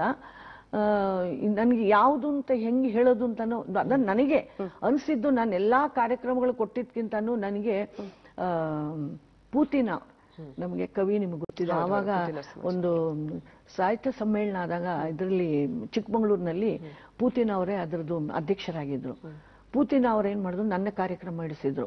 ಆಗ್ಲೂ ಬೆಂಗಳೂರಿನಲ್ಲಿ ಕೆಲಸಕ್ಕೆ ಲೆಕ್ಚರ್ ಆಗಿ ಸೇರಿ ನಾನು 1-2 ದಿನ ಆಗಿತ್ತು. ಅಲ್ಲೂ ತಿರ್ಗಾ ಅಡ್ಡ ನನಗೆ, ಬ್ರೇಕ್ ಆಗ್ಬಾರ್ದು ಅಂತ ಹೇಳಿ. ಕೊನೆಗೆ ಹೆಂಗೋ ಮಾಡ್ಕೊಂಡು ನಾನು ಚಿಕ್ಕಮಗಳೂರಿನಲ್ಲಿ ಹೋದ್ಮೇಲೆ ಅವ್ರು ಹೇಳಿದ್ರು, ನೀನು ಆ ಭಾಮಾಕಲಾಪ ಅಂತ ಮಾಡ್ತಾರಲ್ಲ ಅದನ್ನ ನೀನ್ ಮಾಡ್ಬೇಕು ಅಂದ್ರು ಪೂತಿ ನನ್ನ ಹತ್ರ. ಅಂದ್ರೆ ಸಾಹಿತ್ಯ ಸಮ್ಮೇಳನ ನಡೀತಿರೋದು, ನಾನು ತೆಲುಗು ಮತ್ತೆ ಸಂಸ್ಕೃತ ಭಾಷೆಯಲ್ಲಿ ಮಾಡಿದ್ರೆ ಅದಕ್ಕೆ ಅಡ್ಡಿ ಆತಂಕ ಬರಲ್ವಾ? ಇಲ್ಲಮ್ಮ, ಆ ತರ ಏನು ಬರಲ್ಲ, ನಾವೆಲ್ಲ ಬ್ರಾಡ್ ಮೈಂಡೆಡ್ ಪೀಪಲ್, ನಮ್ಗೆ ಸಾಹಿತ್ಯ ಎಲ್ಲ ಇದ್ದಾಗ ನೀನು ಅದನ್ನ ಮಾಡ್ಲೇಬೇಕು ಅಂತ ಹೇಳಿ ನನ್ನ ಕೈಲಿ ಅವರು ಮಾಡಿಸಿದ್ರು. ಅವ್ರಿಗೆ ಬಹಳ ಖುಷಿ ಕೊಡ್ತು ಅದನ್ನ. ಅದೊಂದು ನನಗೆ ಮರೆಯಕ್ಕಾಗ್ದಲೇ ಅಂತ ಒಂದು ಸನ್ನಿವೇಶ ಅದು. ಬಹಳ ಅದನ್ನ ಖುಷಿ ಪಟ್ಟೆ ನಾನು. ಅಂತ ಒಂದು ದೊಡ್ಡ ವ್ಯಕ್ತಿನ ನಾನು ನನ್ನ ಹತ್ರ ಕೇಳ್ಕೊಂಡು ಅವ್ರು ಮಾಡಬೇಕು ಅಂದ್ರೆ ನಾನು ಎಷ್ಟು ಪುಣ್ಯವಂತೆ ಅಲ್ವಾ ಅಂತ ಹೇಳಿ ನನಗೆ ಅದು ಬಹಳ ಖುಷಿ ಕೊಡ್ತು. ನನಗೆ ನಮಗೂ ಖುಷಿ ಅಂದ್ರೆ ಇಷ್ಟು ವರ್ಸಟೈಲ್ ಆರ್ಟಿಸ್ಟ್ ಜೊತೆ ಮಾತಾಡುವಂಥದ್ದು, ಇಷ್ಟು ದೊಡ್ಡ ಮಟ್ಟದ ಸಾಧನೆಗಳು ಸಾಧ್ಯ ಆಗುತ್ತೆ. ಒಬ್ಬ ಕಲಾವಿದೆಯಾಗಿ ಉಳಿಯೋದಕ್ಕೆ ಬೆಳೆಯೋದಕ್ಕೆ ಸಾಧ್ಯ ಆಗತ್ತೆ ಅಂತಂದ್ರೆ ಅದರಲ್ಲೂ ಹೆಣ್ಮಕ್ಳಿಗೆ ಕುಟುಂಬದ ಪ್ರೋತ್ಸಾಹ ಮತ್ತು ಅಲ್ಲಿ ಒಂದು ಕಲಾವಿದ್ರ ವಾತಾವರಣ ಇರೋವಂಥದ್ದು ಬಹಳ ಮುಖ್ಯ ಆಗುತ್ತೆ. ನಿಮ್ಮ ಮಗ ಕೂಡ ಒಬ್ಬರು ಶ್ರೇಷ್ಠ ಕಲಾವಿದ್ರು. ಹೇಳಿ, ಆ ಮನೆ ವಾತಾವರಣ ಹೇಗಿರುತ್ತೆ ಅಲ್ಲಿ? ಬಹುಶಃ ಸಂಗೀತ ನೃತ್ಯ ಬಿಟ್ಟು ಬೇರೆ ಏನು ಕೇಳಕ್ ನೋಡಕ್ ಸಿಗೋದೇ ಇಲ್ವೇನೋ ಅಂತ ಅನ್ಸುತ್ತೆ. ನನ್ಗೆ ಇರೋದು ನನ್ಗೊಬ್ನೇ ಮಗ, ಹೆಣ್ಮಗಳಿಲ್ಲ. ಎಲ್ಲಾರು ಒಂದು ಹೆಣ್ಮಗು ಆಗ್ಬೇಕಾಗಿತ್ತು ಅಂತ. ಅವನು ಚಿಕ್ಕಂದಲ್ಲಿ 3 ವರ್ಷದ ಮಗು ಇದ್ದಾಗ್ಲಿಂದಾನೆ ಆವಾಗ್ಲಿಂದಾನೆ ಅವನು ಸ್ಟೇಜ್ ಮೇಲೂ ಬಂದ್ಬಿಟ್ಟಿದ್ದಾನೆ ಎಷ್ಟೋ ಸರಿ. ನಾನು ಗೊತ್ತಿಲ್ದಂಗೆನೆ ನಾನು ಗ್ರೀನ್ ರೂಮ್ ನಲ್ಲಿ ಇರ್ಬೇಕಾದ್ರೆ ತಾನೇ ಸ್ಟೇಜ್ ಮೇಲೆ ಬಂದು ಹೋಗಿರೋ ಪ್ರಸಂಗಗಳು ಬಹಳ ಇದೆ. ಆವಾಗ ನಾನು ಇಲ್ಲ, ನನ್ನ ಎಲ್ಲ ಆಕಾಂಕ್ಷೆಗಳನ್ನ ನನ್ನ ಮಗ ತೀರಿಸ್ಬೋದು ಅಂತ ಹೇಳಿ ಇವಾಗ ಅವನು ಅದನ್ನೇ ಮಾಡ್ತಾ ಇದ್ದಾನೆ. ಇವತ್ತು ಒಳ್ಳೆ ನೃತ್ಯ ಕಲಾವಿದ, ಒಳ್ಳೆ ಕೊರಿಯೋಗ್ರಾಫರು, ಆಮೇಲೆ ಜೊತೆನಲ್ಲಿ ಎಲ್ಲಾ ಪಕ್ಕವಾದ್ಯಗಳನ್ನ ನುಡಿಸ್ತಾನೆ. ಅವನು ನಟವಾಂಗದಲ್ಲಿ ಒಳ್ಳೆ ಇದನ್ನ ಪರಿಣಿತಿಯನ್ನು ಹೊಂದಿದ್ದಾನೆ. ತುಂಬಾ ಒಳ್ಳೆ ನೃತ್ಯ ಕಲಾವಿದರಿಗೆ ನಟವಾಂಗ ಮಾಡಿದ್ದಾನೆ. ನಿಮ್ಮ ಬಾಯಿಂದಲೇ ಅವ್ರ ಹೆಸರನ್ನು ಕೇಳ್ಬಿಡೋಣ. ಅವನು ಕಾರ್ತಿಕ್ ದಾತಾರ್ ಅಂತ ಹೇಳಿ ಅವನು ತುಂಬಾ ಸಾಧನೆ ಮಾಡಿದ್ದಾನೆ. ಅವನಿಗೆ ನಾನೇ ಗುರು ನೃತ್ಯಕ್ಕೆ. ಆಮೇಲೆ ಅವರು ಬೇರೆ ಬೇರೆ ಕ್ಷೇತ್ರಕ್ಕೆ ಹೋದಾಗ ಬೇರೆ ಬೇರೆ ವಾದ್ಯಗಳನ್ನ ನೃತ್ಯ ಕಲಾವಿದರಿಂದ ಕಲ್ತ್ಕೊಂಡು ಇವತ್ತು ನನ್ನ ಆಸೆಯನ್ನ ಅವನು ಪೂರೈಸ್ತಾ ಇದ್ದಾನೆ. ಮೇಡಮ್, ನಿಮ್ಮ ಇಡೀ ಕುಟುಂಬವೇ ಕಲಾವಿದ ಕುಟುಂಬ ಅಂತ ಹೇಳಿದ್ರೆ ಎಲ್ಲ ಒಪ್ಪುವ ಮಾತು. ಇದರ ಜೊತೆಗೆ ಪರಿಪೂರ್ಣ ಕಲಾವಿದರಾಗುವಂತ ಬಯಸುವಂತ ವಿದ್ಯಾರ್ಥಿಗಳಿಗೆ ನಿಮ್ದೇನಾದ್ರೂ ಒಂದು ಸಲಹೆ? ನನ್ನ ಒಂದು ಅನಿಸಿಕೆ ಅಂದ್ರೆ ಈಗಿನ ವಿದ್ಯಾರ್ಥಿಗಳಿಗೆ ನೀವು ಯಾವುದೇ ಒಂದು ಕಲೆನ ಕಲಿಬೇಕಾದ್ರೆ ಸಾಧನೆ ಮಾಡಿ. ಸಾಧನೆ ಮಾಡಿದೊರ್ತು ನಿಮ್ಗೆ ಅದರಲ್ಲಿ ನೀವು ಇದನ್ನ ಗಳಿಸ್ಲಿಕ್ಕೆ, ಹೆಸರು ಗಳಿಸ್ಲಿಕ್ಕೆ ಸಾಧ್ಯ ಇಲ್ಲ. ಈಗಿನ ಕೆಲವರಿಗೆ ಏನ್ ಮಾಡ್ತಾರೆ ಅಂದ್ರೆ ಇವತ್ತು ಕಲಿಬೇಕು, ನಾಳೆ ಕಾರ್ಯಕ್ರಮ ಕೊಡಬೇಕು. ಅದು ಕಾರ್ಯಕ್ರಮ ಕೊಡೋದು ದೊಡ್ಡದಲ್ಲ. ನನ್ನ ಕಾರ್ಯಕ್ರಮ ಕೊಟ್ಟಿದ್ದೇನೆ ನಾನು 35ನೇ ವಯಸ್ಸಿಂದ ಶುರು ಮಾಡಿದ್ದಾನೆ. ಅದ್ರಿಗೂ ಬರೀ ಕಲಿಕೆ ಕಲಿಕೆ ಕಲಿಕೆ ಪ್ರಾಕ್ಟೀಸು ಇದರಲ್ಲೇ ಇರಬೇಕು. ನಾವು ಕಾರ್ಯಕ್ರಮ ಕೊಡುವುದು ಬೇರೆ, ಅಂದ್ರೆ ನಾವು ಪರಿಣಿತಿನ ಹೊಂದಬೇಕು ಅಂದ್ರೆ ಪ್ರಾಕ್ಟೀಸ್ ಮುಖ್ಯ. ಅದನ್ನ ಎಷ್ಟು ನಾವು ಆ ಕಲೆಗೆ ಗೌರವ ಕೊಟ್ಟು ನಾವು ನೃತ್ಯನ ಅಭ್ಯಾಸ ಮಾಡ್ತೀವೋ ಅದ್ರ ಫಲ ಸಿಕ್ಕೇ ಸಿಗುತ್ತೆ. ಇದು ನನ್ನ ಅನುಭವದ ಮಾತು. ಅದಕ್ಕೆ ಪ್ರತಿಯೊಬ್ಬ ವಿದ್ಯಾರ್ಥಿಗಳಿಗೆ ನಾನು ಹೇಳಿದ್ರು ಅಂದ್ರೆ ಕಲೀರಿ ಮೊದಲು, ಕಾರ್ಯಕ್ರಮ ಕೊಡೋದು ನಂತರ. ಕಾರ್ಯಕ್ರಮ ಇವಾಗ ನನ್ಗೆ 72 ವರ್ಷ ಆಯ್ತು. 72ನೇ ವಯಸ್ಸಲ್ಲಿ ಈಗಲೂ ನಾನು ಕಾರ್ಯಕ್ರಮ ಕೊಡ್ತಾ ಇದ್ದೀನಿ, ಇಲ್ಲ ಅನ್ನಲ್ಲ. ಬಟ್ ಆವಾಗಿನ ಮಾಡಿದ ಆ ಸಾಧನೆಯ ಒಂದು ಶಕ್ತಿ ನನಗಿವತ್ತು ನೃತ್ಯ ವೇದಿಕೆ ಮೇಲೆ ನೃತ್ಯ ಮಾಡ್ಲಿಕ್ಕೆ ಒಂದು ಪ್ರೇರಣೆ ಕೊಟ್ಟಿರೋದು. ನಾನು ಮಕ್ಕಳಿಗೆಲ್ಲ ಹೇಳೋದು ಅದೇನೆ, ಕಲೀರಿ, ಕಲಿಕೆ ಮುಖ್ಯ, ಕಾರ್ಯಕ್ರಮ ಮುಖ್ಯ ಅಲ್ಲ. ಆಮೇಲೆ ಇದ್ದೇ ಇದೆ ಕಾರ್ಯಕ್ರಮ ಸಿಕ್ಕೇ ಸಿಗುತ್ತೆ, ಕಲೀರಿ ಅಂತ ನನ್ನ ಒಂದು ಅವರಿಗೆ ಉಪದೇಶ. ನಿಮ್ಮನ್ನ ಕಲಾವಿದೆಯಾಗಿ ಮತ್ತು ನಿಮ್ಮಲ್ಲಿರೋ ಆ ಕಲೆ ನಮಗೆ ಎಷ್ಟು ವಿಸ್ಮಯ ಅನ್ಸುತ್ತೋ ಹಾಗೆ ನಿಮ್ಮ ಈ ಫಿಟ್ನೆಸ್ ಕೂಡ ನಮ್ಗೆ ಬಂದ ತಕ್ಷಣ ನಾವಿಬ್ರು ಮಾತಾಡ್ಕೊಳ್ತಾ ಇದ್ವಿ. ಈ ವಯಸ್ಸು ಎಲ್ಲ ನಿಜವಾಗ್ಲೂ ನಮ್ಗೆಲ್ಲ ನಿವಾಳಿಸ್ಬೇಕು ಅಂತ ಒಂದು ಗ್ರೇಸ್ ಕಾಂತಿ ಇದು. ಹಾಗಾಗಿ ಲೈವ್ ಪ್ರೋಗ್ರಾಮ್ ನಲ್ಲಿ ಗುಟ್ಟಾಗಿ ಕೇಳ್ತಾ ಇದೀವಿ, ನಿಮ್ಮ ಫಿಟ್ನೆಸ್ ಸೀಕ್ರೆಟ್ ಏನು ಅಂತ ನಮಗಿಬ್ರಿಗೂ ಗುಟ್ಟಾಗಿ ಹೇಳ್ಬಿಡಿ ಇವಾಗ. ಫಿಟ್ನೆಸ್ ಸೀಕ್ರೆಟ್ ಅಂತ ಏನಿಲ್ಲ. ನಾನು ಬೆಳಿಗ್ಗೆ ಹೇಳ್ತೀನಿ, ನನ್ನ ಅಂಗಸೌಷ್ಠವಕ್ಕೆ ಎಷ್ಟು ಬೇಕೋ ಅಷ್ಟು ಯೋಗ ಮಾಡ್ತೀನಿ. ಆಮೇಲೆ ಬ್ರೀತಿಂಗ್ ಕಂಟ್ರೋಲ್ಗೋಸ್ಕರ ಪ್ರಾಣಾಯಾಮ ಮಾಡ್ತೀನಿ. ಯಾಕಂದ್ರೆ ಗಂಟೆಗಟ್ಟಲೆಗಳ 2-3 ಗಂಟೆ ಕಾಲ ಕಾರ್ಯಕ್ರಮ, ನನ್ಗೆ ಅರ್ಧ ಗಂಟೆ ಕಾರ್ಯಕ್ರಮ ಕೊಟ್ಬಿಟ್ರೆ ಅದೇನೋ ಸ್ವಲ್ಪ ಒಂದು ಮೆಡಿಸಿನ್ ಕೊಟ್ಟಂಗ ಆಗ್ಬಿಡುತ್ತೆ, ನನ್ಗೆ ಒಂದು ಮಾತ್ರೆ ನುಂಗ್ದಂಗ ಆಗ್ಬಿಡುತ್ತೆ. ನನ್ಗೆ ಸಂಪೂರ್ಣ 3 ಗಂಟೆ ಡಾನ್ಸ್ ಮಾಡಿದ್ರೆ ತೃಪ್ತಿ. ಅದಕ್ಕೋಸ್ಕರ ನಾನೇನ್ ಮಾಡ್ತೀನಿ, ಬೆಳಿಗ್ಗೆ ನನ್ನ ಅಂಗಸೌಷ್ಠಕ್ಕೆ ಏನ್ ಬೇಕೋ ಅಷ್ಟು ಯೋಗ ಅಭ್ಯಾಸ ಮಾಡ್ತೀನಿ. ಆಮೇಲೆ ಬ್ರೀತಿಂಗ್ ಕಂಟ್ರೋಲ್ಗೋಸ್ಕರ ಪ್ರಾಣಾಯಾಮ ಮಾಡ್ತೀನಿ. ಅದು ಮಾಡ್ದಾಗ ಏನಂದ್ರೆ ಸ್ಟೇಜ್ ಅಲ್ಲಿ ನಮ್ಗೆ ಕೆಲವರು ಉಸಿರು ಹಿಂಗೆ ಎಳ್ಕೊತಾನೆ ಇರ್ತಾರೆ. ಅದು ಹೊರಗಿನವರಿಗೆ ಬಹಳ ಸುಸ್ತಾಗಿದೆ ಅನ್ನೋದು ಗೊತ್ತಾಗುತ್ತೆ. ಅದು ಆಗ್ಬಾರ್ದು. ಅದರಿಂದ ಆ ಕಂಟ್ರೋಲಿಂಗ್ ಕೆಪಾಸಿಟಿ ನನಗೆ ಅದರಿಂದ ಬಂದಿರೋದು. ಮತ್ತೆ ಪ್ರತಿನಿತ್ಯ ಪ್ರಾಕ್ಟೀಸ್ ನಾವು ಮಾಡ್ತಾ ಇದ್ರೆ ಏನಾಗುತ್ತೆ, ಶರೀರದ ರಕ್ತ ಚಲನೆ ಆಗ್ತಾನೆ ಇರುತ್ತೆ. ಆಗ್ತಾ ಏನಾಗುತ್ತೆ, ನಮ್ಗೆ ಏನಾಗುತ್ತೆ, ನಮ್ಮ ವಯಸ್ಸನ್ನು ಹೇಳಲಿಕ್ಕೆ ಸಾಧ್ಯ ಇಲ್ಲ, ಚಟುವಟಿಕೆನೂ ಇರುತ್ತೆ. ಆಮೇಲೆ ಕ್ಲಾಸಲ್ಲಿ ನಾನು ಯಾವತ್ತೂ ಕೂತ್ಕೊಂಡು ಪಾಠ ಮಾಡಲ್ಲ, ನನ್ಗೆ ಅದು ಅಭ್ಯಾಸನೇ ಇಲ್ಲ. ಮಕ್ಕಳೊಟ್ಟಿಗೆ ನಿಂತ್ಕೊಂಡು ಪಾಠ ಮಾಡ್ತೀನಿ. ಅವ್ರಿಗೂ ಪ್ರಾಕ್ಟೀಸ್ ಆಗ್ಬೇಕು, ನನ್ಗೂ ಪ್ರಾಕ್ಟೀಸ್ ಆಗ್ಬೇಕು. ನನ್ ಕೂತ ಇದ್ರೆ ಅದು ಕೂತಂಗೇನೆ. ಅದರಿಂದ ನಾನು ಯಾವತ್ತೂ ಕೂತ್ಕೊಂಡು, ಇದು ನನ್ನ ಗುರುಗಳು ಹೇಳ್ಕೊಟ್ಟಿದ್ದಂತ ನನಗೆ ಪರಂಪರೆ. ನಿನಗೆ ಸುಸ್ತು ಅಂದಾಗ ಮಾತ್ರ ಕೂತ್ಕೊ ನೀನು, ಇಲ್ಲದ ಮಕ್ಕಳೊಟ್ಟಿಗೆ ನೃತ್ಯ ಮಾಡಿದ್ರೇನೆ ಯಾವ ತರ ಮಾಡ್ಬೇಕು ಅಂತ ನಿನ್ನ ನೋಡಿ ಅವ್ರು ತಿಳ್ಕೊಳ್ಳೋದು ಅಂತೇಳಿ. ಇದೇ ನನ್ನ ಗುಟ್ಟು. ಬಿಟ್ರೆ ಬೇರೆ ಯಾವ ಗುಟ್ಟು ನನ್ನ ಹತ್ರ ಇಲ್ಲ. ಸೊ ಇವತ್ತು ಆ ಗುಟ್ಟು ರಟ್ಟಾಗಿದೆ, ನಿಮ್ಮ ಫಿಟ್ನೆಸ್ ಸೀಕ್ರೆಟ್. ನಮಗೆ ಅಂತೂ ಬಹಳ ಖುಷಿ ಕೊಟ್ಟಂಥದ್ದು ನಿಮ್ಮಂತ ಹಿರಿಯರ ಜೊತೆ ಕುತ್ಕೊಂಡು ಮಾತಾಡಿರೋ ಅಂಥದ್ದು. ವಿಶೇಷವಾಗಿ ಇಂಥ ಒಂದು ಸಂದರ್ಭದಲ್ಲಿ, ಅಂದ್ರೆ ಈ ಮಹಿಳಾ ಸಾಧಕಿಯರನ್ನ ಕರೆದು ಕೂರಿಸ್ಕೊಂಡು ಮಾತಾಡೋ ಅಂತ ಈ ತಿಂಗಳ ಸಂದರ್ಭದಲ್ಲಿ ಕರೆದಿರೋ ಅಂಥದ್ದು. ಹಾಗೆ ವೀಕ್ಷಕರೇ, ನಿಮಗೂ ಕೂಡ ಕಾರ್ಯಕ್ರಮದ ಬಗ್ಗೆ ಅನಿಸಿಕೆ, ಅಭಿಪ್ರಾಯಗಳು, ಮೆಚ್ಚುಗೆಗಳು, ಟೀಕೆ ಟಿಪ್ಪಣಿಗಳು ಏನೇ ಇದ್ರೂ ನಮ್ಗೆ ನೀವು ಬರೆದು ತಿಳಿಸಬಹುದು. ವಿಳಾಸವನ್ನ ನೋಟ್ ಮಾಡ್ಕೊಳ್ಳಿ. ನಿರ್ದೇಶಕರು ಶುಭೋದಯ ಕರ್ನಾಟಕ ವಿಭಾಗ, ದೂರದರ್ಶನ ಕೇಂದ್ರ, ಜೆಸಿ ನಗರ, ಬೆಂಗಳೂರು 560006.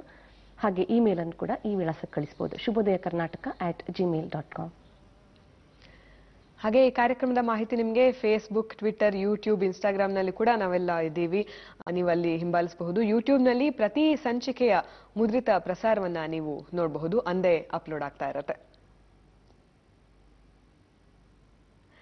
ಮೇಡಮ್, ನಮಗ್ ಖುಷಿ ಆಯ್ತು, ವೀಕ್ಷಕರಿಗೆ ಖಂಡಿತ ಖುಷಿಯಾಗಿರುತ್ತೆ. ಆದ್ರೆ ಬೆಳ್ಳಂಬೆಳಿಗ್ಗೆ ಬಂದು ಇಷ್ಟು ಹೊತ್ತು ನಮ್ ಜೊತೆ ಕಳೆದಿದ್ದೀರಿ. ಕಾರ್ಯಕ್ರಮದ ಬಗ್ಗೆ ಮತ್ತೆ ಇಲ್ಲಿಗೆ ಬಂದು ನಿಮ್ಗೇನ್ ಅನಿಸ್ತು ಅಂತ ಕೇಳೋ ಕುತೂಹಲ ನಮ್ಗೆ.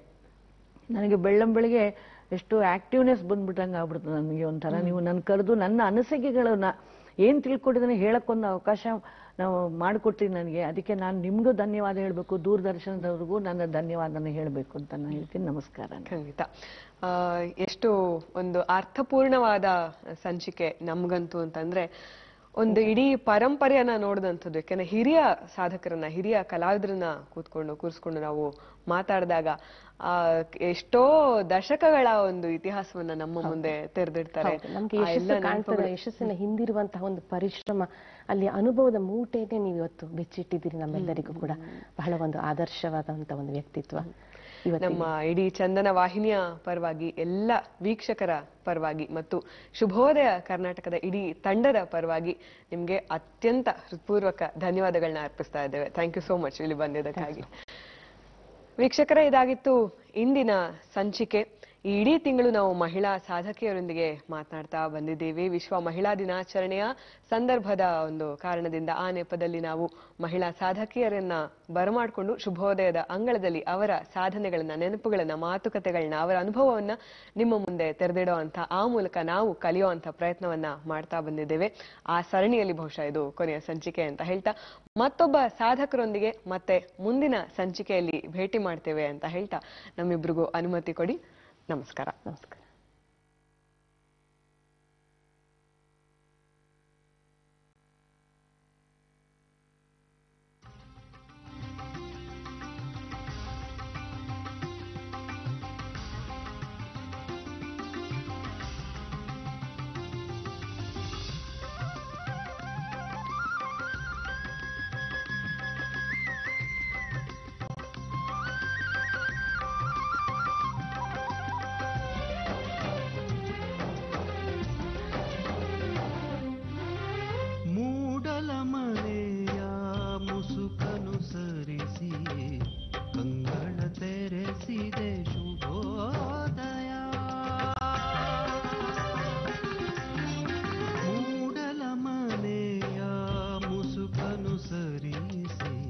ಕಂಗಳ ತೆರೆಸಿದೆ ಶುಭೋ